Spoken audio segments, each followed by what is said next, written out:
Të nderuar deputet, koha është me fillu seancën.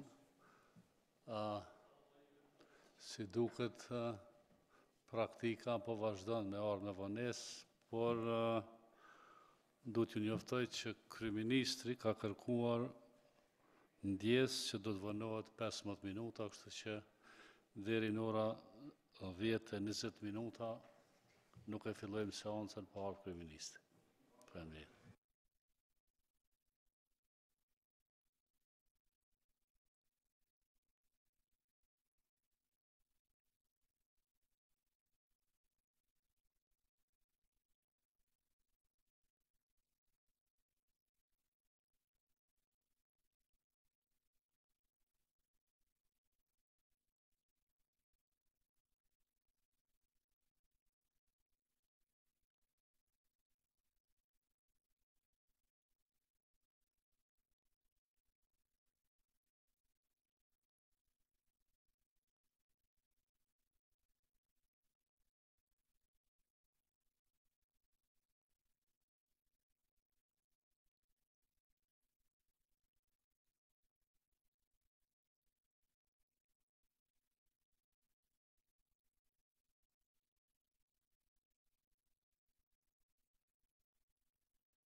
Të nderuar deputet,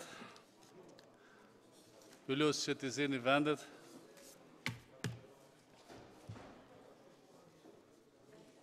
I nderuar kryeministër, të nderuar ministra, vazhdojmë me punimet e seancës plenare të Kuvendit Republikës së Kosovës.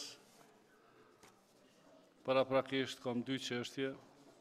Kemi një numër të madh të ligjeve, vendimeve dhe rezolutave të cilat i kemi diskutuar dhe si kemi votuar. Janë disa çështje tepër të rëndësishme për interes publik, të cilat për shkak qëndrimeve politike të njerit apo tjetrit grup politik nuk janë votuar dhe që janë interes i të gjitha grupe politike, po mendojmë që qytetarët me pas, për qytetarët me edhe bizneset edhe shoqërinë me i miratu. Unë i kisha lutur kryetarët e grupeve parlamentare që të merren vesh me zveti, ta caktojnë një takim dhe t'i marrin një për një këto çështje që mund të votohen. Dhe duhet votohen se janë interes publik, edhe t'i bëjmë pako të gjitha ato që mund të kalojnë, edhe t'i votojmë. Mendoj që është në interesin e të gjithëve. Paraprakisht, du të them që në kryetarja e Kuvendit, zonja Aida Dërguti, para se të fillojmë seancën, vazhdimin e seancës, ka kërkuar fjalën për ta bërë një deklaratë. Zonja Po tash e ka kërkuar në kryetare është me bërë një deklaratë, zonja Dërguti edhe Ganimete Musliu. Faleminderit kryesues. Tash ma shumë se një vetë, që prej ndarjes së vetëvendosjes, po vazhdon një debat i degraduar, në të cilin nuk kam dashur të përfshihem, me që jam mësuar që gjatë tani jetës e angazhimit tim politik, të flas mirë për vetëvendosjen, dhe në momentin që nuk mund të flas mirë për vetëvendosjen, kam vendosur që të hesht. Megjithatë, para 2 netësh, Glau Konjufca më ka apostrofuar në emisionin interaktiv si pjesë e shikut dhe besoj që ja kam bërë këtë sqarim opinionit. Edhe pse ka mundësinë e dërgimit të një padije për shpifje, po unë vazhdoj të kem respekt dhe vlerësim për Glaukun dhe e kuptoj situatën në të cilën tashmë ndodhet. Po e them publikisht sepse nuk mohoj asnjë ditë të angazhimit tim politik e çfarëdo veprimtarie që kam pas, dhe shërbimi jem në UÇK ka qenë nder dhe krenari, ka qenë një kontribut modest, po në përputhje me të gjitha ligjet dhe rregulloret e luftës. Pas përfundimit të luftës, do me thonë pas armëpushimit ku ne unë kam qenë pjesë e operacionit Shigjeta, kemi dorëzuar armët, na është dhënë urdhër që të paraqitemi në zonat tona për të vazhduar angazhimin edhe për të dhënë kontributin e mëtej. Dhe në këtë kuadër, bashkë me ish-burrin tim, në atë kohë kemi qenë të fejuar, jemi lajmëruar në shtabin në Kolovic, ku komandant ka qenë ish deputeti i LDK-s, Nuredini Bishqi, i ashtu quajturi Leka, komandant Leka, dhe i cili më ka sistemuar në zonën operative të Llapit, respektivisht në G2.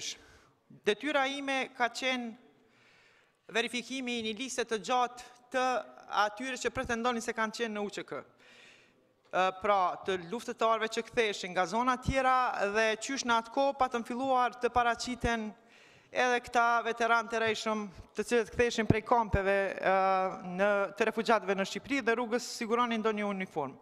Mirë, po me që nuk isha shërbyer në zonën operative të Llapit, rrjedhimisht nuk i njihja as ushtarët e zonës së Llapit dhe nuk mund ta kryeja këtë detyrë, mua më është dukur vetja se nuk po muj me dhanë një kontribut të mjaftueshëm dhe kam dalë prej aty. Pra kam qenë pjesë e G2-shit gjatë kohës periudhës korrik gusht dhe prej aty kam dalë, dhe më thonë, dikon ka gushti. E vërteta është se shiku është themeluar dikon ka fundit e torit nëse nuk gaboj, pas transformimit të UÇK-s. Dhe nuk e di nëse ka qenë Glauku ose nuk ka qenë. Unë mendoj që se cili për çdo veprim të vetin do të marrë përgjegjësi publike dhe në këtë rast unë as nuk jam përfshi e as nuk dua të përfshihem në këtë debat. Sidoqoftë, dua ta sqaroj edhe pjesën që ka përmend për bisedën që kemi pas këtu prapa në byfe. Siç e thash, ky është debat i degraduar sepse debati për shikun ka qenë debat mes LDK-s dhe PDK-s, kur akuzat kanë qenë në njërin anë shik dhe në anën tjetër Jugoslav, dhe në fund kanë përfunduar në koalicione dhe mendoj që ky debat është hesht. Mendoj që pikërisht duke u marrë me debate koti i kemi anashkaluar shumë probleme të rëndësishme, madje nuk kemi ngrit as padi për Serbinë për shumë krime të bëra, dhe kjo është vendosje e vëmendjes në vazhdimsi na ka kushtu. Unë i thash Glaukut atë ditë, më vjen shumë keq që ki marrë barën e një beteje, ku je në krye të kësaj beteje, edhe pse për gjithçka që ka ndodhur brenda vetëvendosjes, Glauku nuk ka qenë fajtor. Bashkë me mu kemi qenë ndër të fundit që kemi marrë vesh se çka po ndodh për brenda vetëvendosjes, pra një problem që ka qenë për më shumë se një vit. Dhe tani duke u gjendur në balë të kësaj beteje, duke mos u mjaftuar me atë që ka ndodhur dhe deklarimet që janë bën fillim, vazhdon me akuza se ne jemi ndarë për shkak se ka qenë investim i shikut, madje atë shka flasin aktivistët e vetëvendosjes në Teran në kuadër të agitacionit e propagandës, flitet për miliona që i ka Maroni, Dardani, Visari dhe kështu me radhë.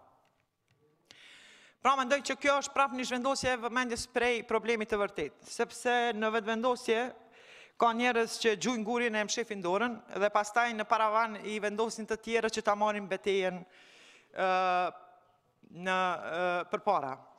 Unë mendoj që në këtë periudhë ka mungu një ballafaqim i vërtet mes Dardanit e Albinit, ku ka qenë edhe fillimi i këtij problemi, dhe jo ta marrin këtë barë të tjerët, të cilët kanë qenë absolutisht të pafajshëm për çka ka ndodhur aty. Po me që kjo nuk ka ndodhur një spin ku është marrë për bazë një mesazh i imi, mandej është përdorur arsyetimi se arsyeja e problemit është pse nuk e kemi leju Albinin u bë kryetar etj. Po mendoj që problemi vërtet ka qenë dikun tjetër. Sidoqoftë, borxh opinionit ja kanë një debat dhe ballafaqim mes Dardanit edhe Albinit, dhe mendoj që nuk duhet të ikët përgjegjësisë për çfarë do veprimi në çfarë do momenti. Unë nuk i ik përgjegjësisë për asnjë veprim gjatë një jetës time. Dhe mendoj që pjesën ma inkriminuese kam gjatë angazhimit në vetëvendosje, ku ende i kam të hapura 11 lëndë, ku ka elemente të veprave penale, për të cilat prap marrë përgjegjësi dhe nuk i iki, sepse mendoj që çdo veprim kam bërë në mënyrë të vetëdijshme, dhe nuk mund të marrësh përgjegjësi për vendin kur nuk merr përgjegjësi për veprimet e tua. Faleminderit. Faleminderit. Një deklarat ka kërkuar ta bëj zonja Musleu, ju lutem është 5 minuta më shumë, jo asnjënit. Edhe Abdullahi, edhe ti ke...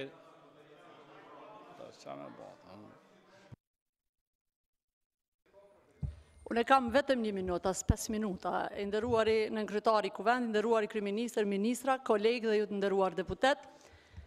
Sot në poklek të Drenasit përkujtohet masakra më e tmerrshme që ka ndodhur në Republikën e Kosovës gjatë vitit 1999, ku 54 anëtar të familjes Muçolli bashkë me mysafir që i kanë pas prezent, janë pushkatuar, janë karbonizuar dhe një lopat hi është varrosur në një varr të përbashkët nga 54 anëtar.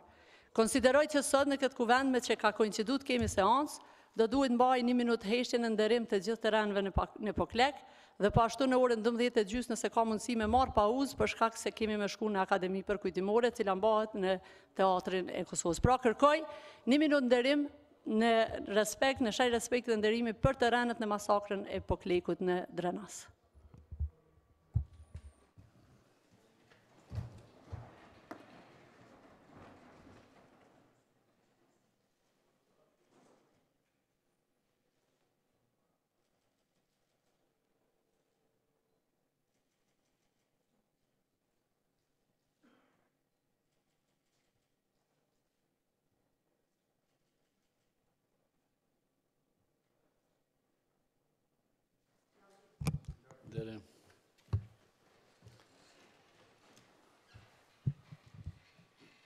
Zoti Hoti, keni kërku fjallën?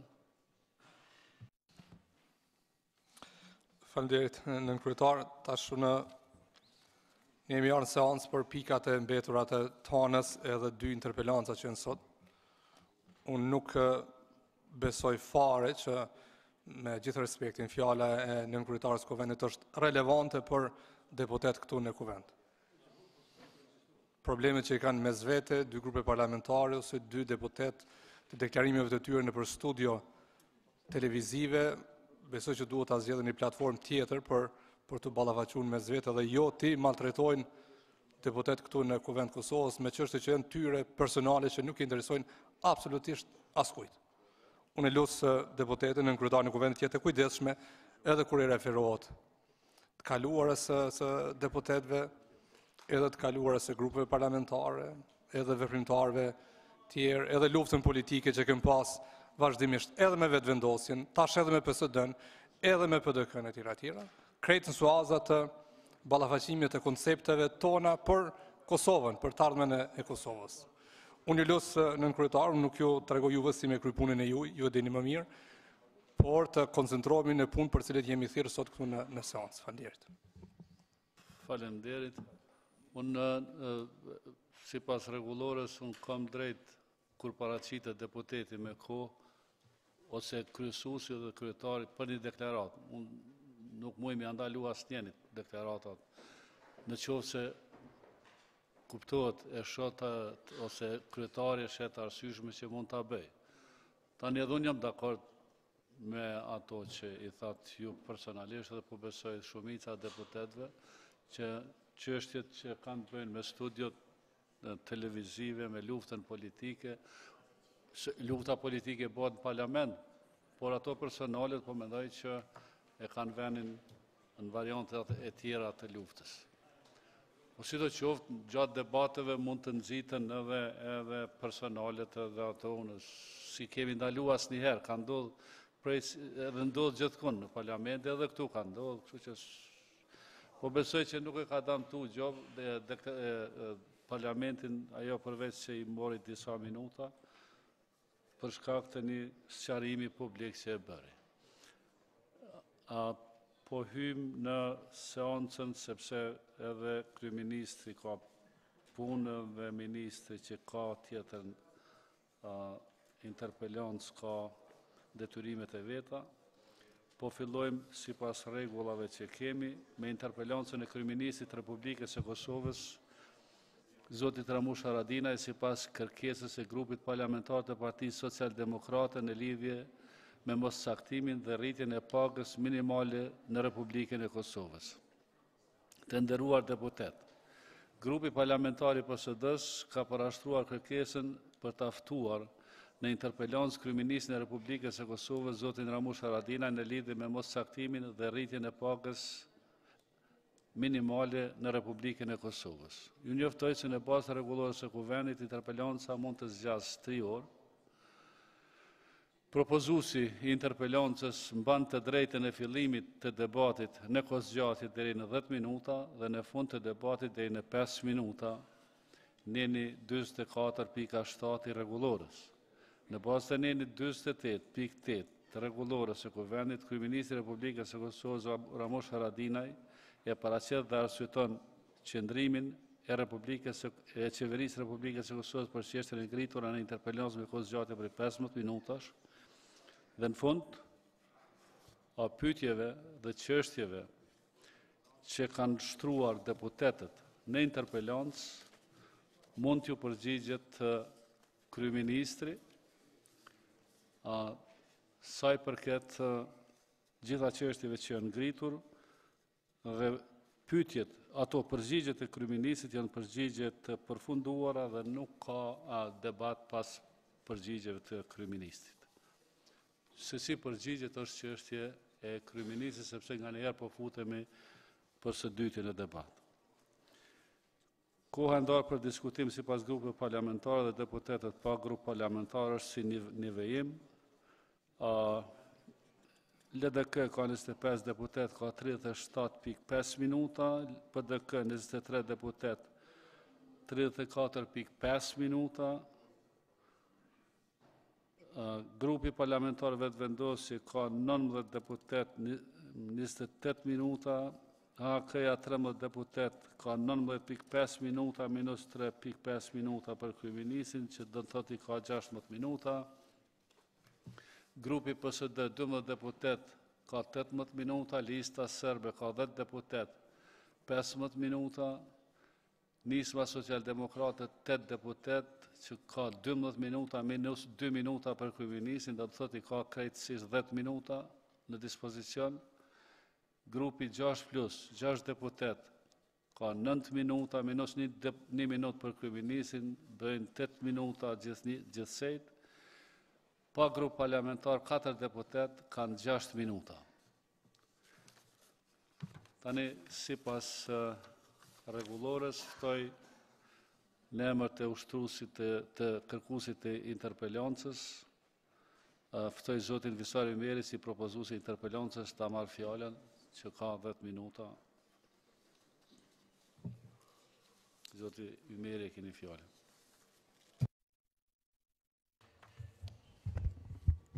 Falënderit të kryesuesi i kësaj seance plenare, nderuar kryeministër, ministër që jeni prezent, ministra që jeni prezent në këtë seancë, nderuar deputet, kjo kërkesa për ta diskutuar pagën minimale dhe gjendjen e punëtorëve në përgjithësi në të interpelancës është shtruar në 4 shkurt të këtij viti dhe prej atëherë është duke pritur që të vijë në rendite në seancë plenare. Pra sot jemi me 17 prill, që i bie kanë kaluar saktësisht 72 ditë që prej është dorëzuar kërkesa e deri te momenti kur u mblodhëm më në fund që ta diskutojmë këtë çështje kaq të rëndësishme dhe urgjente, sipas mendimit tim. Duket që për institucionet e Kosovës kjo edhe mund të mos jetë e ngutshme dhe nuk po e bazoj këtë vetëm në këtë 72 ditë prej se ka pritur kërkesa për interpelancë, por po e bazoj në 8 vjet e 100 ditë, ose më shumë se 100 ditë, që prej për herë të fundit, institucionet e Republikës kanë marrë vendim për pagën minimale. Pra është viti 2011, atëherë kur ishte vendosur që paga minimale të jetë e ndarë në 2 nivele, 170 euro për të punësuarit mbi moshën 35 vjeçare dhe 130 euro për ata nën moshën 35 vjeçare. Kështu ne si institucione e kemi haruar dhe dorën zemër nga njëherë dhe kujdesemi që ta harojmë për çdo ditë vështirësinë ekzistenciale që është përditshmëri e punëtorëve në Kosovë. Sigurisht që secili prej nesh për çdo ditë takojmë e flasim me njerëz të cilët punojnë në këto kushte. Në kuvend me të punësuarit e kompanisë për pastrim e mirëmbajtje, në supermarket me punëtorët e krahut e arkatarit, në dërtimtari me punëtorët e krahut, në rroba qepsi, në kompanitë e sigurimeve e në shumë punëdhënës e ndërmarrje tjera. Njëra prej këtyre punëtorëve, e cila më është lutur të mos ja publikoj emrin, për shkak të frikës nga hakmarrja nga punëdhënësi, më tregoi që ishte nën e 2 fëmijëve. Burrin nuk e kishte në marrëdhënie pune. Pagën e kishte minimalen, 170 euro. Që i bie nëse e përpjestoj me numër të antarëve të familjes dhe me ditë të muajit, t'i ketë 1.40 cent për çdo ditë për çdo antar të familjes. Me këtë 1,40 cent, natyrisht më tha, duhet vendosim. Po, si familje, një muaj të ushqehemi e ta lëm anash veshmbathjen. Muajin tjetër detyrohemi tha të paguajmë disa prej faturave, rrymën, ujin e tjera, dhe ta lëm anash veshmbathjen e ta reduktojmë ushqimin. Një muaj tjetër pastaj tha na bie të shpenzojmë në barna dhe të lëm anash të gjitha këto. Me të nuk arritëm të diskutojmë fare edhe për çështje tjera të rëndësishme, siç janë shkollimi i fëmijëve, higjiena apo kushtet e banimit. Sepse këto vështirësi me të cilat biseduam ose me të cilat ballafaqohet dhe për të cilat biseduam, edhe mjaftuan ta zënë krejt kohën e diskutimit, edhe të dëshmojnë në fakt se çfarë jetë të vështirë ka ajo familje. Dhe natyrisht nuk është e vetme. Të jesh i rrezikuar nga varfëria do të thotë mos kesh ushqim të mjaftueshëm për vete dhe fëmijët. Do të thotë jesh i uritur, por edhe kur e mbush barkun je i keq ushqyer sepse ushqimi që ke marr nuk i përmban kaloritë e nevojshme dhe nuk është i shëndetshëm. Të jesh i rrezikuar prej varfërisë do të thotë të mos e mbyllësh dot muajin pa e hapur fletorën e huas tek dyqani i lagjës apo fshatit. Punëtori në Kosovë, e veçanërisht ai me pagë minimale, nuk është vetëm i varfër. Ai është edhe i haruar nga shoqëria. Pra, prej vitit 2011 po e përsëris, në Kosovë ka pasur rritje, edhe ekonomike, edhe akumulim të pasurisë. Pra, pasuria është akumuluar, kurse paga minimale ka mbetur e njëjtë. Prej vitit 2011 janë rritur 3 herë pagat në sektorin publik, kurse paga minimale nuk ka ndryshuar. Në fakt, paga e tyre është ullur, sepse për 8 vjetë ne edhe kemi pasur inflacion, rritje çmimesh, që do të thotë se me pagën e njëjtë ata mund të blenë sot më pak se sa që kanë blerë ta zëm në vitin 2011. Rritja e pagës minimale në 250 euro është masa e parë urgjente. Sipas ligjit, paga minimale duhet të ndryshojë çdo vit dhe propozimi për nivelin e saj duhet të shkojë nga Këshilli Ekonomik dhe Social tek qeveria. Por qeveritë në vazhdimsi i kanë injoruar kërkesat e sindikatave dhe e kanë sabotuar një farë mënyre dialogun social. Dhe po flas për të gjitha qeveritë që kanë shërbyer në Kosovë në mandatet ndryshme. Ligji i punës dhe infrastruktura ligjore në përgjithësi nuk parashek kurfar mekanizmi për ta shtrirë zbatimin e pagës minimale në të gjitha organizatat punuese në mbar territorin e vendit. Kjo rritje duhet i përfshijë të gjithë punësuarit, pa dallim moshe e gjinie. Parimi pagë e njëjtë për punën e njëjtë duhet përforcuar. Partia Socialdemokrate propozon që ndarja moshore që parashet ligji aktual me 130 euro pagë minimale për të rinj deri në 35 vjeç të hiqet me një herë. Pra ta kemi një pagë minimale për secilin të punësuar pavarësisht çfarë moshe e çfarë gjinie i takon. Pas rritjes së pagave në sektorin publik, hendeku në të ardhurën midis sektorit publik dhe atij privat është thelluar. Andaj rritja e pagës minimale ka efekt kryesisht tek punëtorët në sektorin privat, duke zvogluar dallimin e tyre me sektorin publik, si dhe duke e zbutur eksploatimin apo shfrytëzimin nga punëdhënësi privat. Niveli i ulët i pagës minimale i godet në mënyrë të veçantë gratë. Përveç që rreth 80% të grave janë të papuna, shumica e grave që punojnë paguhen pak.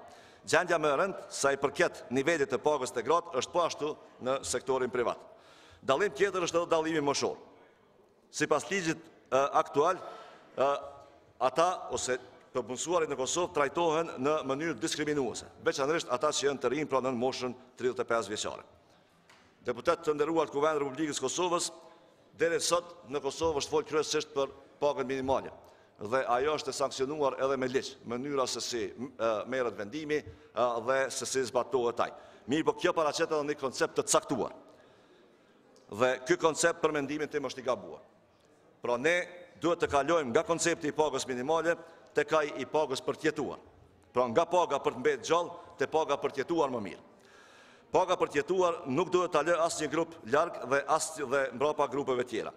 Punëtorët që paguan me pagë për të jetuar duhet të jenë pjesë e integruar e shoqërisë, me të drejta dhe trajtim të barabartë.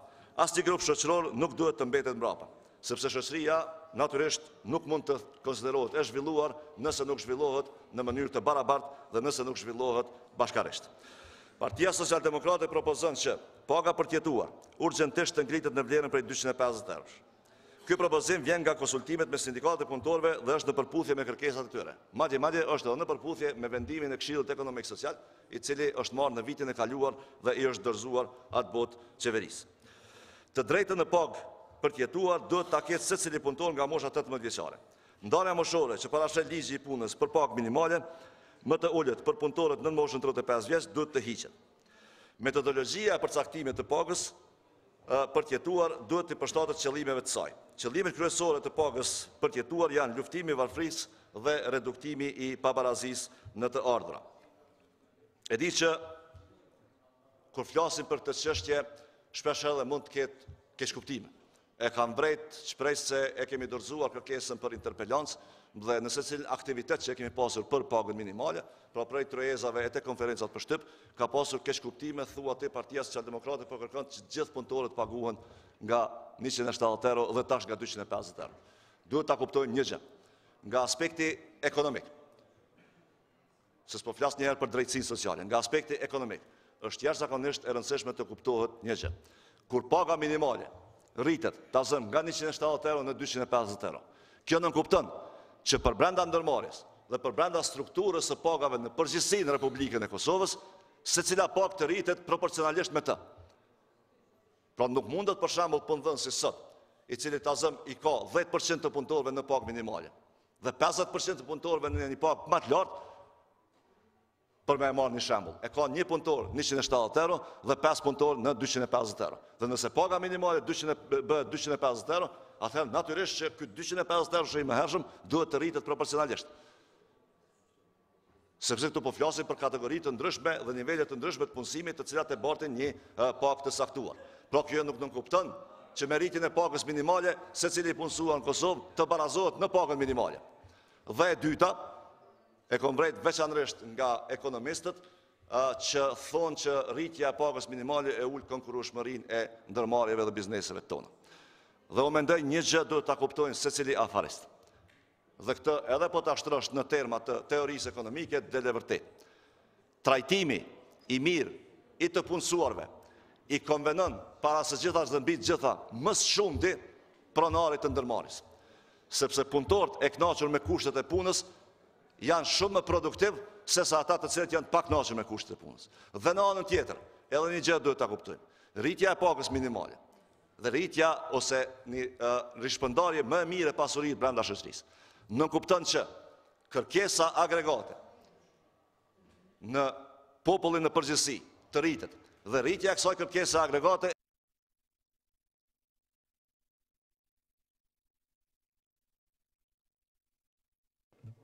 Edhe një minutë që ta përmbyll diskutimin. Pra, faleminderit kryesues, për ta përmbyllur. Ne si Partia Socialdemokrate kemi dorëzuar një rezolut, pra përsëris me 4 prill.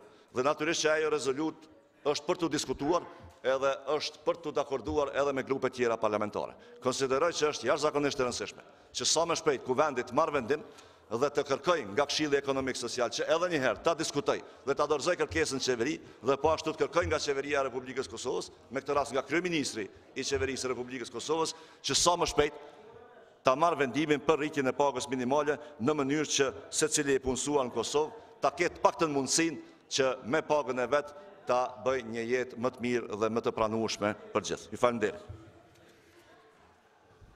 Faleminderit. Tani radha është e kryeministrit të Republikës Kosovës, zotit Ramush Haradinaj, që të paraqes qëndrimin e qeverisë së Kosovës lidhur me çështjet e ngritura. Zoti kryeministër, e keni fjalën.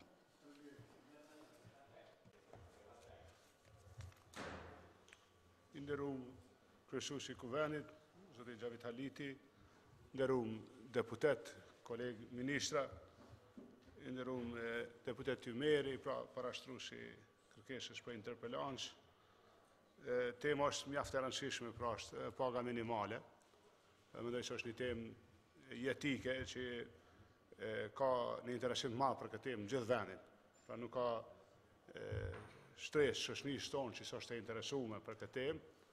Edhe mirëpres mundësinë me qenë sot bashkë me ju me deputetët. Vje keq pra si kohë, koincidoj me homazhet në Poklek edhe smujta me ju bashku atje, po ju falenderoj deputete Musliu për propozimin që të nderojmë për këtu dhe që të jemi në akademi pastaj. Këto ditë janë të gjitha këto përvjetare dhe është një situatë vërtetë, një dhimbje, një respekti për gjithë që janë fliu për lirinë tonë. Du me shku edhe une pak me shifrat, vetëm që ta kemi një qartësi se si është gjendja sot edhe në çka pushonojmë. Pra, paga minimale në Kosovë është 130 euro për të punësuar në moshën 35 vjeçare, edhe është 170 euro për grup moshën prej 35 deri në 60 vjeç. Pra i kemi në këtë rast i kemi 2 paga minimale. E kemi pagën minimale për ata që janë nën 35 vjet, që është ajo që e çeka, pra që është 130 euro, edhe kemi pagën mbi 35 vjet që është 170 euro. Është interesant të këshohet se edhe këta ju lus ta diskutojmë bashkë se koeficienti i parë, koeficienti i i ligjit për pagat në sektorin publik është 239 euro. Pra veç ta kuptojmë, nuk ka pagë në sektor publik 239 euro, këta e kam edhe për qytetarët, jo për ju deputet që ju e dini, por koeficienti i parë, pra është 239 euro. e pastaj pagat në sektor publik fillojnë 1.5 e kështu me radhë si koeficient. Në Kosovë pashtu janë të regjistruar, pra 348.000 punësuar, sipas ATK-s. 80.224 nga këta janë në sektor publik. Nikosisht është me rëndësi ta dim që 37.317 janë nivelin qendror, edhe 42.907 janë nivelin lokal, pra këto janë sipas raportit fiskal 2018. Du t'ju siguroj që, ose të informoj, se paga minimale çfarë rezulton nën 35 edhe mbi 35, pra ajo për 130 e 170 janë fuqi nga viti 2011. Pra kanë kalu mbi 7 vjetë, gjithësisht gati 8 vjetë me këtë pagë minimale. Tani procedura, ose ta quajmë ashtu procesi i marrjes një vendimi, është Këshilli Ekonomiko-Social i propozon qeverisë propozimin për pagën minimale. Ne kemi pas një propozim ma hershëm, mirë po nuk kemi ndërmarrë veprim për disa arsye, po ekziston edhe një arsye parimore, nuk ka pas korum ky këshill, mandati i ka dalë, s'ka pas korum. Edhe pa rikthimin e këshillit, pra të antarëve, ka qenë pa zbatueshme ligjërisht marrja e një vendimi për një organ që është i kalu mandatit. Vendimi ka qenë i plotfuqishëm, sa marrën kohë të mandatit rregullt, mirë po megjithatë ka paraqit një situatë konfuze. I kam kërkuar ministrit të Qiqa që është me ne, para 3 javë, me shkresë zyrtare, pra emnimin e antarëve të bordit, fuqizimin e këtij këshilli, edhe propozimin aktual, pra të pagës minimale nga ky këshill. Sipas dinamikave kohore që jam ndjeni, edhe informatave që kam marrë nga ministri Qiqa, këshilli konstituohet nesër, që i bën koincidencë data 18. Pra, megjithatë dinamika nuk është e caktuar sot, kjo ka qenë e caktuar para shumë ditëve, po i bën pra nesër këshilli, edhe këshilli që nga dita e nesërme mundet me i propozu qeverisë propozimin për pagën minimale, që i bën në afate kohore, mbledhjen e ardhshme të qeverisë, javën tjetër, qeveria mundet me marrë vendim. Ne nuk kemi drejt, pra me parajgjykue propozimin, por si orientim, si kryetar qeverie, e ka menduar koeficientin 239, është një bazë e nisjes e parë që kishte qenë respektueshme. Megjithatë, nuk kem drejt ne me dhënë numra, sa na vjen propozimi, aty do të diskutojmë në bazë propozimit që na vjen. Kuptohet, 239 që ne kemi menduar për kategorinë nën 35 vjeç. Pra, ideja është që mos me lanë pagë nën 239, nën po flas edhe një herë nën koeficientin 1. Tani, a bën një shpjegim i shkurt, edhe pse po mendojmë se i ka ardhur koha mu marrë ky vendim i këtij.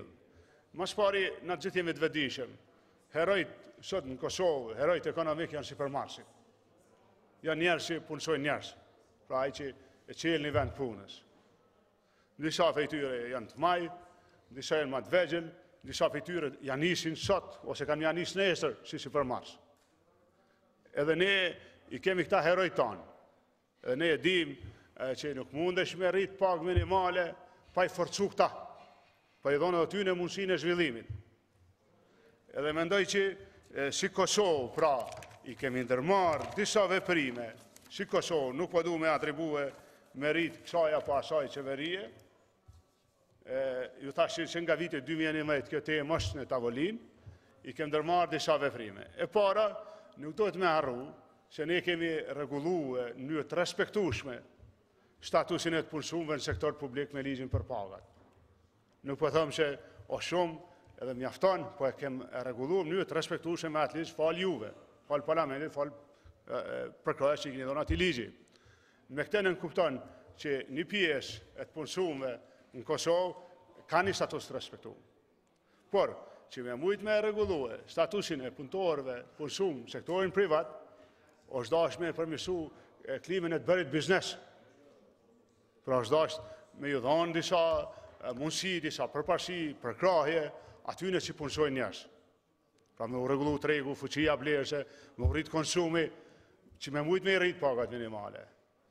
Mendojmë se lirimet në tatim të landës parë, të makinerisë ose teknologjisë për prodhim, pastaj ligji për TVSH-n që është në proces, disa veprime tjera, qoftë edhe taksës së fundit, e cila jo gjithë, po një pjesët madhe të sidomos prodhuesve ju ka dhënë tash fuqi, na mundson ne më në fund, edhe besoj që na respektojnë supermarketit, të cilët e kanë po ashtu në interesin e tyre, më në fund ta marrim një vendim që është i përbashkët edhe i respektueshëm, që do ta kishte piknisje koeficientin 1. Pse po them na respektojnë supermarketit, si që në Kosovë informaliteti megjithatë është prezent, ne duhet të punojmë së bashku, pra gjitha palët, punë danësit, punë marsit, sindikatat, që të regulohet po ashtu edhe jo veç atmosfera, ose klima, ose mundësit të bërit biznes, po të regulohet edhe trajtimi i respektueshëm i të punësumve në sektorin privat. Pra nuk është vetëm paga për fatkeq problemi këtu, ose paga minimale, por është edhe mënyra e trajtimit të punësumve në sektorin privat. Na duhet një kujdes i ndërsjellë, i kemi disa mekanizma që mund të përkrahin, pra përmirësimin e gjendjes e kushteve të drejtave të punësumve në sektor privat, janë plot mekanizma nacional, janë prej inspektoratit, zbatimi i ligjit punës, gjithë mekanizma tjerë duhet jemi së bashku. Duhet të theksoj, pra, si qeveri, ne mirëpresim përkrahjen e juaj, vendimet e parlamentit, që të ecim, pra, nuk është kjo se një merit e kësaj qeverie, asësi, ose një ndërhyrje arbitrare e kësaj qeverie për merit një pagë si populiste. Është një moment kohor i duhur, se është prej 2011-ës paga minimale ashtu si u tha. Politikat fiskale që i zbatojmë ne, nuk janë tonat, ato e vendosin qeverinë e mahershme, po ne po i zbatojmë, e tani me qenë në zbatim, ato kanë kriju një klimat mirë të bërit biznes, për asat, njëkohësisht rritja e pagave në sektorin publik në obligon tani, pra nuk mujmë me anashkalue, edhe çështjen e të punësumve në sektor privat dhe të pagës minimale. Duke qenë kështu, pra mendoj që duhet jemi të bashkuar në rritjen e pagës minimale, edhe po ashtu të marrim koeficientin, megjithatë pra ende është herët me paragjyku si do të vijë propozimi, por ta kemi si piknisje koeficientin 1. Si qeveri, pra, do të ishim çdo herë të gatshëm me bashkëpunue me sektorin privat, me të gjithë, për gjitha shqetësimet e tyre që i kanë, por po ashtu jemi të interesuar, pra, që të zvoglojmë informalitetin, edhe të mundsojmë të punësume në sektor privat, jo vetëm pagë ma të dinjitetshme, pagë minimale, po pagë ma dinjitetshme, po edhe kushtet të drejtave në punë, sikur se e dimi janë vëra, ose kanë vdek, ose janë lëndue plot punëtor, plot një numër i respektueshëm, pra i njerëzve në kantierën, në vend punishte, me radhë. Nuk themi se për këtë përgjegjësia duhet me u bardh vetëm të njeri, por kjo duhet ta ndjejmë përgjegjësinë gjithë, edhe institucionet e vendit, po edhe supermarketit. Pra duhet jemi bashkë në këto tema. Unë po ndalim me këto që i thash, mendoj pra se në total kujdesi për pagën minimale është produkti kohës, edhe i ka ardhur koha, edhe mendoj që duhet ta bëjmë së bashku. Faleminderit. Faleminderit, zoti kryeministër.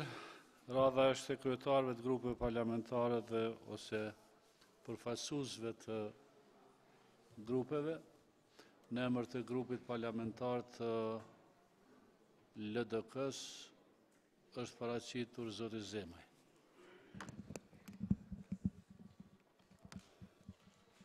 Faleminderit kryesues, kolegë deputet, të marrë parasysh që çështja e pagës minimale ka qenë pjesë e debateve edhe në të kaluarën dhe tendenca për të arritur një zgjidhje.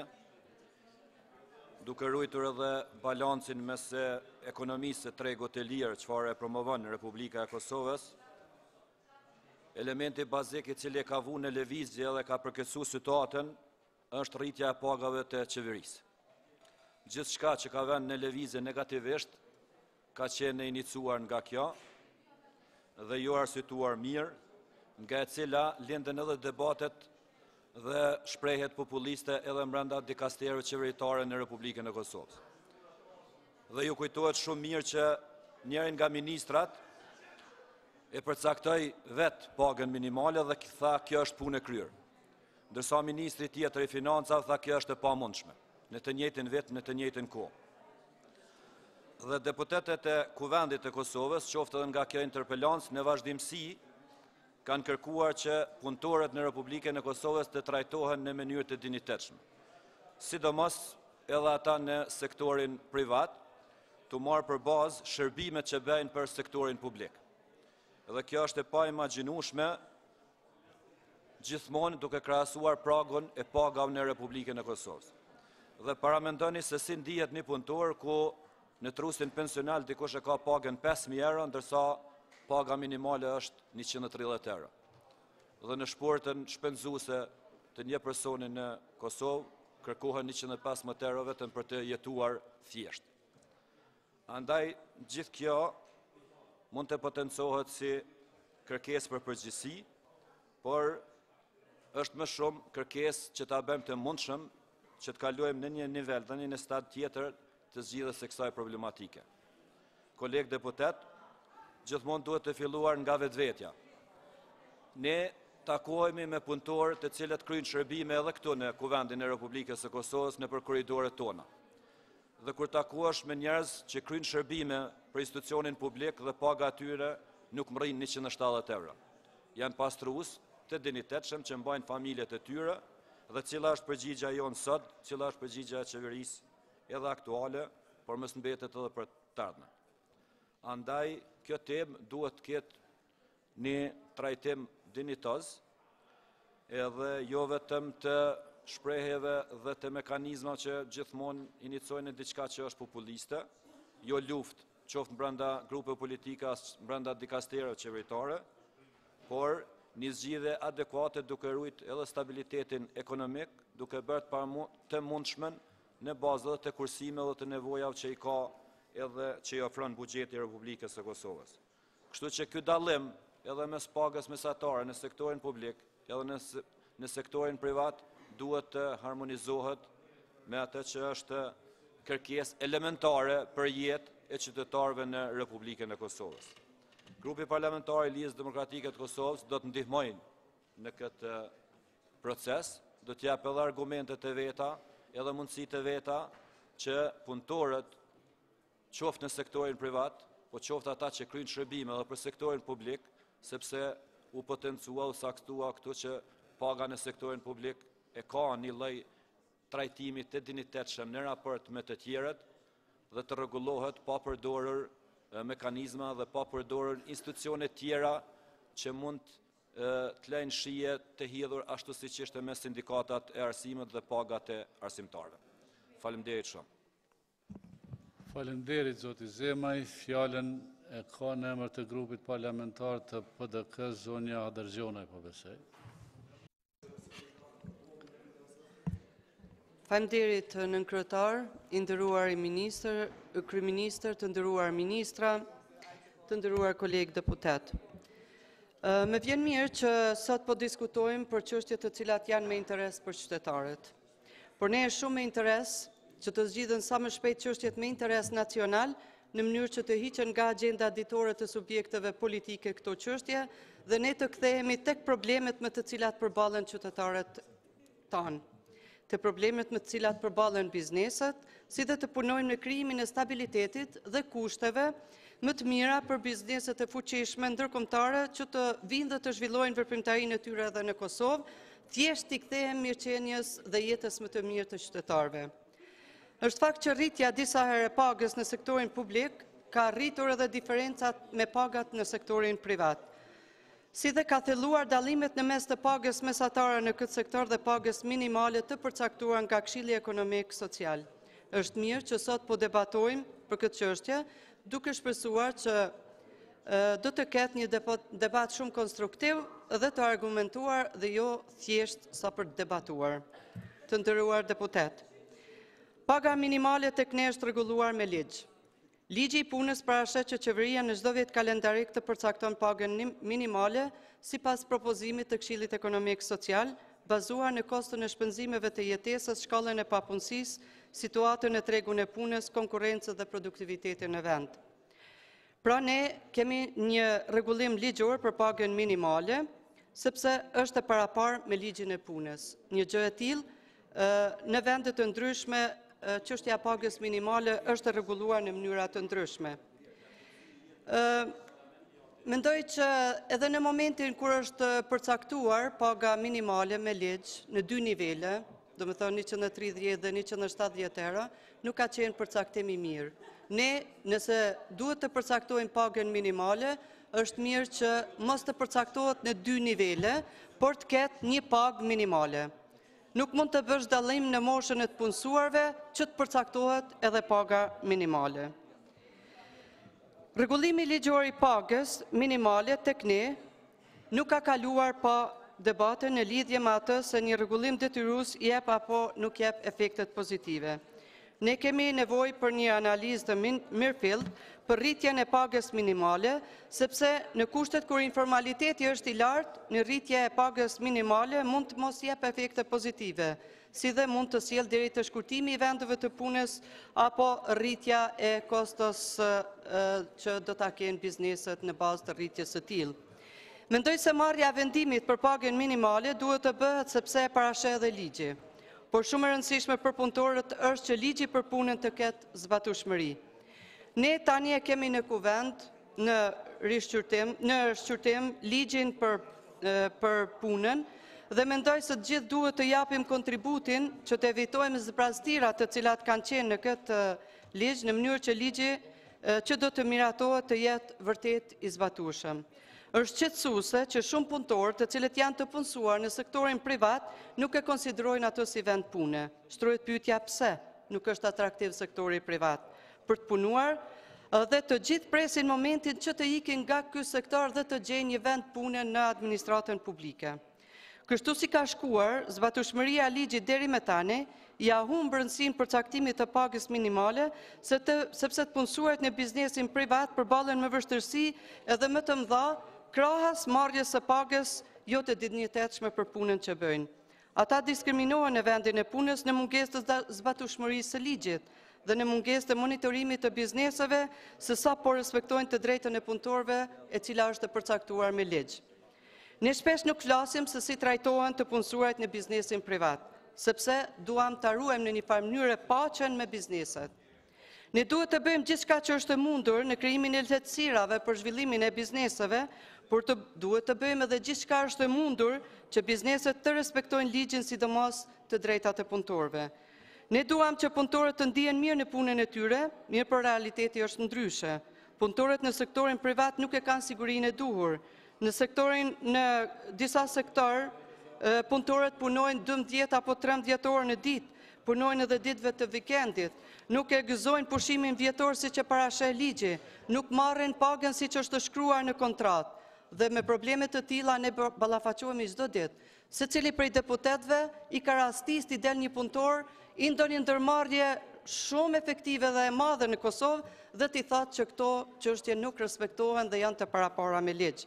Ne duhet të fokusohemi në zbatueshmërinë e ligjit, institucionet të jenë në nivelin e përgjegjësisë në mbikëqyrjen e zbatueshmërisë së ligjit, sepse vetëm kështu mund të arrijmë të ulim papunësinë, të zvoglojmë informalitetin dhe të ulim pak presionin e madh që bëhet për punësimin në sektorin e administratës publike. Të nderuar deputet, qëllimi i përcaktimit të pagës minimale është zbutja e papunësisë dhe rritja e drejtësisë sociale. Në disa vende, paga minimale ka pas efekte në zvogëlimin e pabarazisë në të ardhura, zbutjen e varfërisë, zvogëlimin e shpenzimeve qeveritare që kanë të bëjnë me beneficionet sociale si dhe në forcimin e stabilitetit social. Por gjithashtu, kam bizotruar edhe mendimi se përcaktimi për pagën minimale mund të ulë nivelin e punësimit dhe të rrisë punësimet informale, derisa pagat më të larta minimale mund të zvoglojnë gjithashtu edhe konkurrëshmërinë, siç u tha këtu edhe në sektorin privat. Në vendet të ndryshme kjo çështje është rregulluar në mënyra të ndryshme. Për shembull, të gjitha vendet e regionit e kanë të përcaktuar pagën minimale, mirë po kjo pagë minimale është të përcaktuar në nivel më të lartë se sa paga minimale në vendin tonë. Dhe ne duhet të bëjmë gjithçka është mundur që të harmonizohem të paktën me vendet e regionit. Në disa vendet të Bashkimit Evropian nuk është rregulluar paga minimale me ligj. Nëse analizojmë me kujdes këtë çështje, bazuar në analizat e ekspertëve ndërkombëtar, vërim se rregullimi politik i pagave ka efekte negative në punësim, sepse nuk lejon konkurrueshmërinë në tregun e punës. Sipas tyre, nëse shteti ndërhyr në funksionimin e tregut me vendosjen e një page minimale dhe kjo është më lart se paga e ekuilibër, kërkesa për punë edhe mund të bie. Si rrjedhoi, vihet të rritja e papunësisë dhe bëhen dëmtime të grupeve të caktuara të profesionalistëve. Në rrethonat ekonomike në të cilat ndodhet vendi ynë duhet të analizohet me kujdes çështja e rritjes së pagës minimale dhe nga aspekti ndikimit social, por dhe nga aspekti i zhvillimit të biznesit dhe nga aspekti i ndikimit buxhetor. E them nga aspekti i ndikimit buxhetor sepse disa skema sociale të cilat i kemi të përcaktuara janë të rregulluara bazuar në pagën minimale dhe kjo çështje mund të ketë efekte edhe në buxhetin e Republikës Kosovës. Të nderuar deputet, nga debatet e shumta në lidhje me këtë çështje, ne kemi vërejtur se ekzistojnë mospajtime në mes të partnerëve social dhe bizneseve në Kosovë, sa i përket rritjes së pagës minimale, ku të parët konsiderojnë se paga minimale nuk është pagë jetesës, e cila i plotëson nevojat elementare të një familje mesatare në Kosovë, ndërsa të dytët konsiderojnë se një rritje e tillë e pagës do ta dëmtojë konkurrueshmërinë në sektorin privat. Rritja e pragut për pagën minimale është e drejtë dhe është të përcaktuar edhe me ligj bazuar në koston e jetës. Por ne duhet të jemi të kujdesshëm në dhënien e rekomandimeve për pagën minimale, sepse duhet paraprakisht të ketë hulumtime, analiza nga qeveria dhe duhet të ketë konsultime paraprake me grupet e interesit. Duhet të bëhen analiza të indikatorëve të matshëm ekonomik, siç janë niveli i zhvillimit ekonomik, niveli i papunësisë, gjendja në tregun e punës dhe shumë çështje të tjera. Është shumë e rëndësishme të analizohen efekti i një vendimarrje të tillë edhe të punëdhënësit, por edhe të punëmarrësit, si dhe të analizohen efektet e kësaj vendimarrje në raport me Fondin Monetar Ndërkombëtar dhe në mbështetjen e investimeve të huaja. Vetëm pas analizave të tilla mund të ketë një vendimarrje të drejtë, kurse ne që po diskutojmë sot këtu nuk i kemi analizat e tilla për të dhënë rekomandimet e duhura tona për një vendimarrje më efektive, pozitive për të dy palët, pra për të punësuarit, por edhe për bizneset. Faleminderit. Faleminderit në emër të grupit parlamentar të vetëvendosjes Albulena apo Samia kush ka? Zonja Kolçau.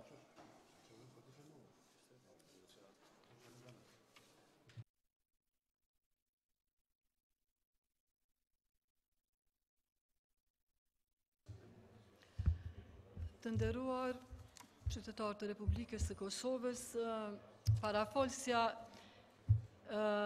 edhe me dashur unë me qenë kritike ndaj kësaj qeverie, ndoshta nuk mund të jem aq kritike si parafolsja e cila bashkë mi receku si nuk po zbatohen ligjet në Republikën e Kosovës, pra si nuk po respektohen ligjet nga punëdhënësit në sektorin privat. Dhe i listoj pik për pik dhe falenderoj shumë sepse këtu po pajtohemi, do thotë, edhe deputet e pozitës edhe opozitës që legjislacioni në fuqi nuk po zbatohet. Pikrisht pse ai nuk po zbatohet në këtë kuvend ditë më parë, mos them dje, u rendite ligji i punës, i cili kinë se synon ta përmirësoj këtë situatë, në veçanti ta përmirësoj ata zvogloj hendekun me sektorit publik dhe ati privat. Pra ndaj, kur flasim për pagën minimale, ne fillimisht duhet flasim për pagat në përgjithsi, se nuk është problemi vetëm të paga minimale. Ne kemi një diskriminim theksuar, sidomos sa i përket pagave në sektorin privat, dhe aty veçanërisht në kompanitë e mëdha, të cilat edhe zakonisht kanë një farë imuniteti edhe nga mbikëqyrja, sepse zakonisht janë të ose në pronësi, ose të vetë njerëzve të zyrtarëve të lartë politik, apo të familjarëve të tyre, dhe kryesisht kanë mundësi të vazhdojnë me këtë diskriminim, por bazu edhe nga njerë dhe në legjislacion. Ligji i punës në një farë forme e përcakton një farë orari 20 orësh të punës gjatë javës, ndërsa i kontrabandon 8 orë tjera, të cilat janë për sektorin privat, ku punëtorët kryesisht punojnë 28 orë, por ato 8 orë as nuk llogariten si punë shtesë, por as si punë e rregullt. Dhe zakonisht qeverive i takon të përcaktojnë paga mujore dhe jo paga të përllogaritura në bazë orëve të punës, që pastaj do dihet qartë që nëse në sektorin privat duhet punohet 48 orë, edhe ligji lejon edhe mbi 48 orë, por kur ka rritje të vëllimit të punës, dhe siç duket në sektorin privat në vazhdimsi ka rritje të vëllimit të punës dhe nevojave të jashtëzakonshme. Prandaj, nëse bëhet përllogaritja si në shtete tjera në region, bazë orëve të punës, ne do të zvogloj kjo pabarazi dhe do të paguaj punëtorin bazë orëve të punës. Po ashtu do t'i përllogarite edhe puna gjatë orëve të natës, për shtesë do t'jetë puna gjatë festave, puna gjatë vikendit, që fare asnjëherë nuk mirret për bazë. Dhe pra, nëse shohim dhe flasim për paga, ju po e shihni çfarë hendeku dhe çfarë pabarazie theksuar ka në mes sektorit privat dhe atij publik, dhe që dje kur ishim në një debat me gratë ndërmarrëse të suksesshme, u tha nga një kolege që fatkeqësisht puna në sektorin privat nuk po shihet e pëlqyeshme, sepse aty nuk ka ato favorit që i kanë punëtorët sektorin publik, e që në fakt ju takojnë gjithë punëtorëve ditët e pushimit, ditët e pushimit gjatë festave, t'i përllogariten pushimi vjetor e tjera. Prandaj sektori privat, fatkeqësisht kompanit, bizneset e vogla, familjare, ato vazhdojnë të diskriminohen, nuk ndihmohen nga shteti, ndërsa kompanit e mëdha të fuqishme, të afërta me politikan dhe me njerëz të fuqishëm me ndikim në shtetin ton, vazhdojnë të diskriminojnë punëtorët pa një mbikëqyrje efektive. Në fakt, paga minimale paraqet kompenzimin më të vogël që sipas ligjit mund t'i bëhet punëtorëve për punën e kryer. Mund të vendoset se si e unifikuar në nivel nacional, që pra mund të jetë si një lloj dyshemeje në nivel nacional, por normal që mund të lejohet që e në vendosin edhe normave më të larta. Mund të jetë e njëjtë për të gjithë sektoret, ose të varirojnë nga sektori në sektor, duke pasur parasysh, siç e thash, atë minimumin që vendoset në nivel nacional. Dihet që në bazë ligjit mund të varirojë edhe sipas moshës, siç është lënë edhe në ligjin e ri, që vendosit një normë më e ulët për personat nën moshën 18 vjeçare e më e lartë për ata që janë mbi këtë moshë. Kjo është aktualisht në legjislacionin tonë. Si rregull, paga minimale duhet të caktohet si pagesë minimale për një orë pune, siç e ceka, dhe atë si bruto pagesë. Nëse caktohet si pagesë mujore, atëherë është e domosdoshme që të specifikohet edhe numri maksimal i orëve që mund të kërkohet nga i punësuari për pagën minimale. Pra, e cekem që këtu në farë forme në legjislacionin ton, pra kontrabandohen orë të shtesë, të cilat, siç e thash, punëtori punon 48 orë minimum në javë, dhe ato 8 orë shtesë fare nuk i përllogariten as si ditë pushimi, por as si orë pune. Dhe këtu vazhdon pabarazia. Në fakt, paga minimale si rregull synon mbrojtjen e një grupi të punësuarve të cilët, qoftë për shkak të moshës së tyre të re, apo situatës familjare, gratë e reja që pauzojnë për pushim leonie, kanë produktivitet më të ullët. Në kushte normale do të duhet të përfshinte afërsisht gjysmen e punëmarrësve nga 10% që i fuqisë punëtorëve, me pagat më të ullëta në shoqëri që nënkupton diku 5% të gjithë punësuarve. Paga minimale nuk nënkupton shumën e domosdoshme për përmbushjen e nevojave të caktuara, ashtu siç edhe prezantohet jurallën publik, që nënkupton se jo domosdoshmërisht paga minimale do duhet të përdoret dhe interpretohet si instrument i luftimit varfërisë. Paga minimale është koncept në rafshin individual, përderisa varfëria është koncept familjar. Shtetet që përdorin pagën minimale zakonisht obligojnë me ligj që në baza vjetore të përshtatin atë qoftë me lëvizjet me normën vjetore të inflacionit, qoftë edhe me lëvizjet e produktivitetit në përgjithësi. Kjo e dyta vlen sidomos nëse synohet të mbahet një proporcion i caktuar mes pagës minimale dhe asaj mesatare në shoqëri.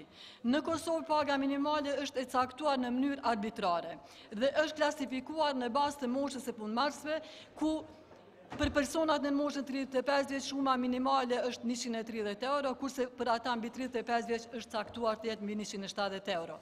Me që paga minimale ka të bëjë me produktivitetin e ulët në punë dhe nuk ka ndonjë lidhmëri direkte në luftimin e varfërisë, atëherë del i palogjikshëm çfarë do përdorimi i kësaj vlere për instrumente tjera të shtetit social, si për shembull lidhja e pensioneve të veteranëve me pagën minimale. Dua të ritheksoj se lëvizja vetëvendosje një vit më herët pa të ftuar kryeministrin në interpelancë për të njëjtën temë dhe ne sot nuk do duhet të diskutonim një vit më vonë se a duhet të rritej paga minimale. Dyjet që atëherë ishte edhe kërkesë e Këshillit Ekonomik Social që fatkeqësisht sot edhe është jashtë funksional dhe edhe nuk ka interes që në vërtet të funksionalizohet ky këshill dhe aty të merr rolin e vet edhe sindikata që në fakt duhet të jetë në mbrojtje të interesave të punëtorëve. Caktimi i pagës minimale edhe për personat mbi moshën 35 vjeç tregon që në Kosovë ka deficit në kuptimin dhe interpretimin e konceptit të pagës minimale. Kjo me që personat mbi moshën 35 vjeç si rregull nuk do të duhet të prekëshin fare nga ky problem, sepse mosha e tyre nuk lejon të kenë produktivitet aq të ulët sa të paguen nën pagën minimale. Problem tjetër me pagën minimale në Kosovë është që ajo nuk është përcaktuar asnjëherë me lëvizjet në inflacion apo në produktivitet. Në fillim të vendosjes së saj, shuma prej 170 euro ka qenë dukshëm mbi gjysmën e pagës mesatare. Kurse duke mos e përshtatur atë fare vit pas viti, sot ajo paraqet vetëm 1/3 e pagës mesatare dhe si e tillë e ka humbur kuptimin. Paramendoni nga viti 2011 nuk ka lëviz paga minimale. Paramendoni qeveritarët të cilët me vazhdimsi janë brengos dhe me vendime qeveritare i kanë rritë si kanë anë pushtet pagat e veta dhe nuk e kanë kthy kokën asnjë nga ata që me s'di si po mbjetojnë me paga në Kosovë e mos flasim për pagat minimale. Edhe pse tham që ndoshta nuk është gjithë një burimi vetëm i njerëzve që marrin këto paga minimale, por me gjithat edhe kjo rritje që po propagohet në sektorin publik, ende nuk ka ndodhur dhe ju lut që mos t'i referohemi rritjes së më të re të pagave në sektorin publik derisa ajo nuk të ndodhë vërtet. Zakonisht në teori flitet për 3 fusha ku paga minimale mund të ketë ndikim dhe ka mundësi që ky ndikim ngritet sa më lart të jetë paga minimale në raport me atë mesatare. Pra, po flas për atë si është në teori. Paga minimale mund të ndikojë në punësim, në shpërndarjen e të ardhurave dhe në varfëri. Ndikimi i pagës minimale në punësim observohet me vështirësi me që në statistika nuk vrehet ndonjë rritje e papunësisë pas rritjes së pagës minimale. Por kjo vjen si rezultat i faktit që persona që humbin vendin e punës, kur rritet paga minimale, zakonisht nuk paraqiten si të papunë, por dalin krejtësisht nga tregu i punës, pasi që e vlerësojnë si shumë të ulët shansat e tyre për të punësuar. Pra, ne nuk kemi fare statistika sakta nga enti për punësim, sepse nuk e shohin interes qytetarët që të regjistrojnë pranë këtyre enteve, sepse është numri, mos them minimal, që kanë arritë që përmes këtyre enteve të gjejnë një vend pune. Dhe si rregull vendosin pra këta punëtorë që nuk lajmërohen këto ente, që të kryen trajnime shtesë apo vazhdojnë edukimin e tyre si domosdoshmëri për rritjen e shanseve për punësim. Situata mund të ndryshojë nëse paga minimale rritet shumë, si proporcion i pagës mesatare. Për shembull, nëse shkon mbi 55% e pagës mesatare. Ndikimi në varfëri nuk mund të dokumentohet me që varfëria është vërtet koncept i ambisrisë e jo individit, por mund të ketë ndikim në shpërndarjen e të ardhurave me që rriten pak të ardhurat atyre që arrin të ruajnë vendin e punës dhe pas rritjes së pagës minimale dhe në të njëjtën kohë ul të ardhurat atyre që humbin vendin e punës. Në rastin e Kosovës, nëse duam mund të argumentojmë që paga minimale mundet mbase të ketë ndikim edhe në uljen e varfërisë edhe atë për disa arsye. Papunësia shumë e madhe që nënkupton se me probabilitet më të lartë, personat e prekur nga paga minimale mund të jetojnë në familje pa burime të tjera të ardhurash. Në dy, niveli i lartë i varfërisë dhe varfërisë ekstreme që çon në argumentimin e ngjajshëm similar. Niveli i ulët i sigurisë në punë dhe mbrojtjes ligjore që në fakt e rrit pafundësisht fuqinë negociuese të punëdhënësve. Kjo, me siguri, shumë të madhe përkthehet në eksploatim të punëmarrësve, që nënkupton pagesa që janë më të ulta se produktiviteti i punëmarrësve. Si rezultat, mundësitë janë më të mëdha që numri i atyre që atakohen nga paga minimale të jetë dukshëm më i lartë se 5% që do të ishte normale. Dhe po ashtu që në këtë kategori të ketë edhe persona më të moshuar se 25 vjeç. Dhe 4, karakteri i papunësisë në Kosovë që dominohet nga papunësia afatgjate. Pra, ne nuk bëhet fjalë vetëm për papunësi, por në fakt bëhet për një fjalë për një papunësi afatgjate. Dhe tema që e folem ne këto ditë, ikja e madhe nga Kosova, jo vetëm e njerëzve që trurit, që vërtet po ikë, që është fatkeqësi dhe kanë një pagë, por nuk e kanë sigurinë tjetër, që është siguria në shëndet, mbrojtja dhe siguria në punë.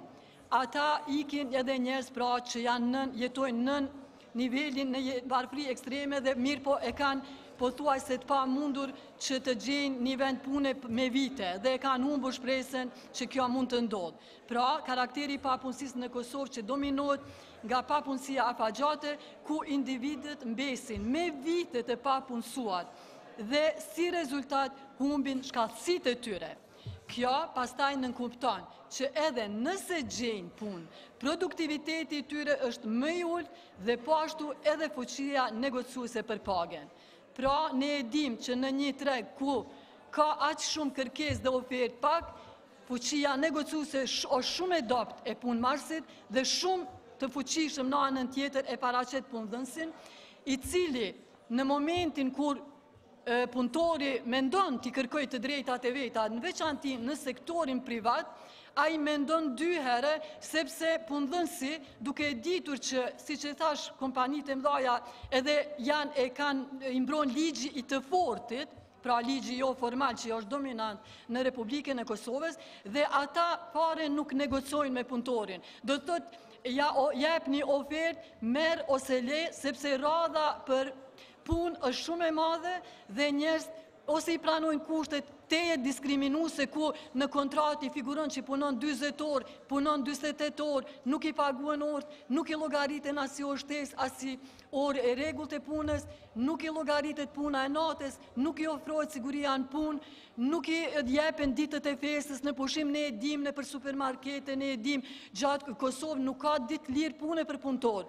Nëse ka një ditë pune, e ka aq stresuese dhe aq e kalon duke fjetur sepse orët e punës janë të pafundshme. Edhe vetë ligji ja mundson punëdhënësit edhe mbi 48 orë t'i jep punë punëtorit i cili mund të ankohet pranë inspektoratit. Dhe ju lutem, a e njihni një rast Kosovë që ka shku dhe anku për punëdhënësin, sepse ai e din çka e pret. Të nesërme e pret një zarf, nëse ka mëshirë punëdhënësi m'ja jep me një shumë caktuar edhe ditën e mirë. Nuk e mbron askush. Prandaj mos të flasim këtu për një siguri dhe mos të flasim për një barazi.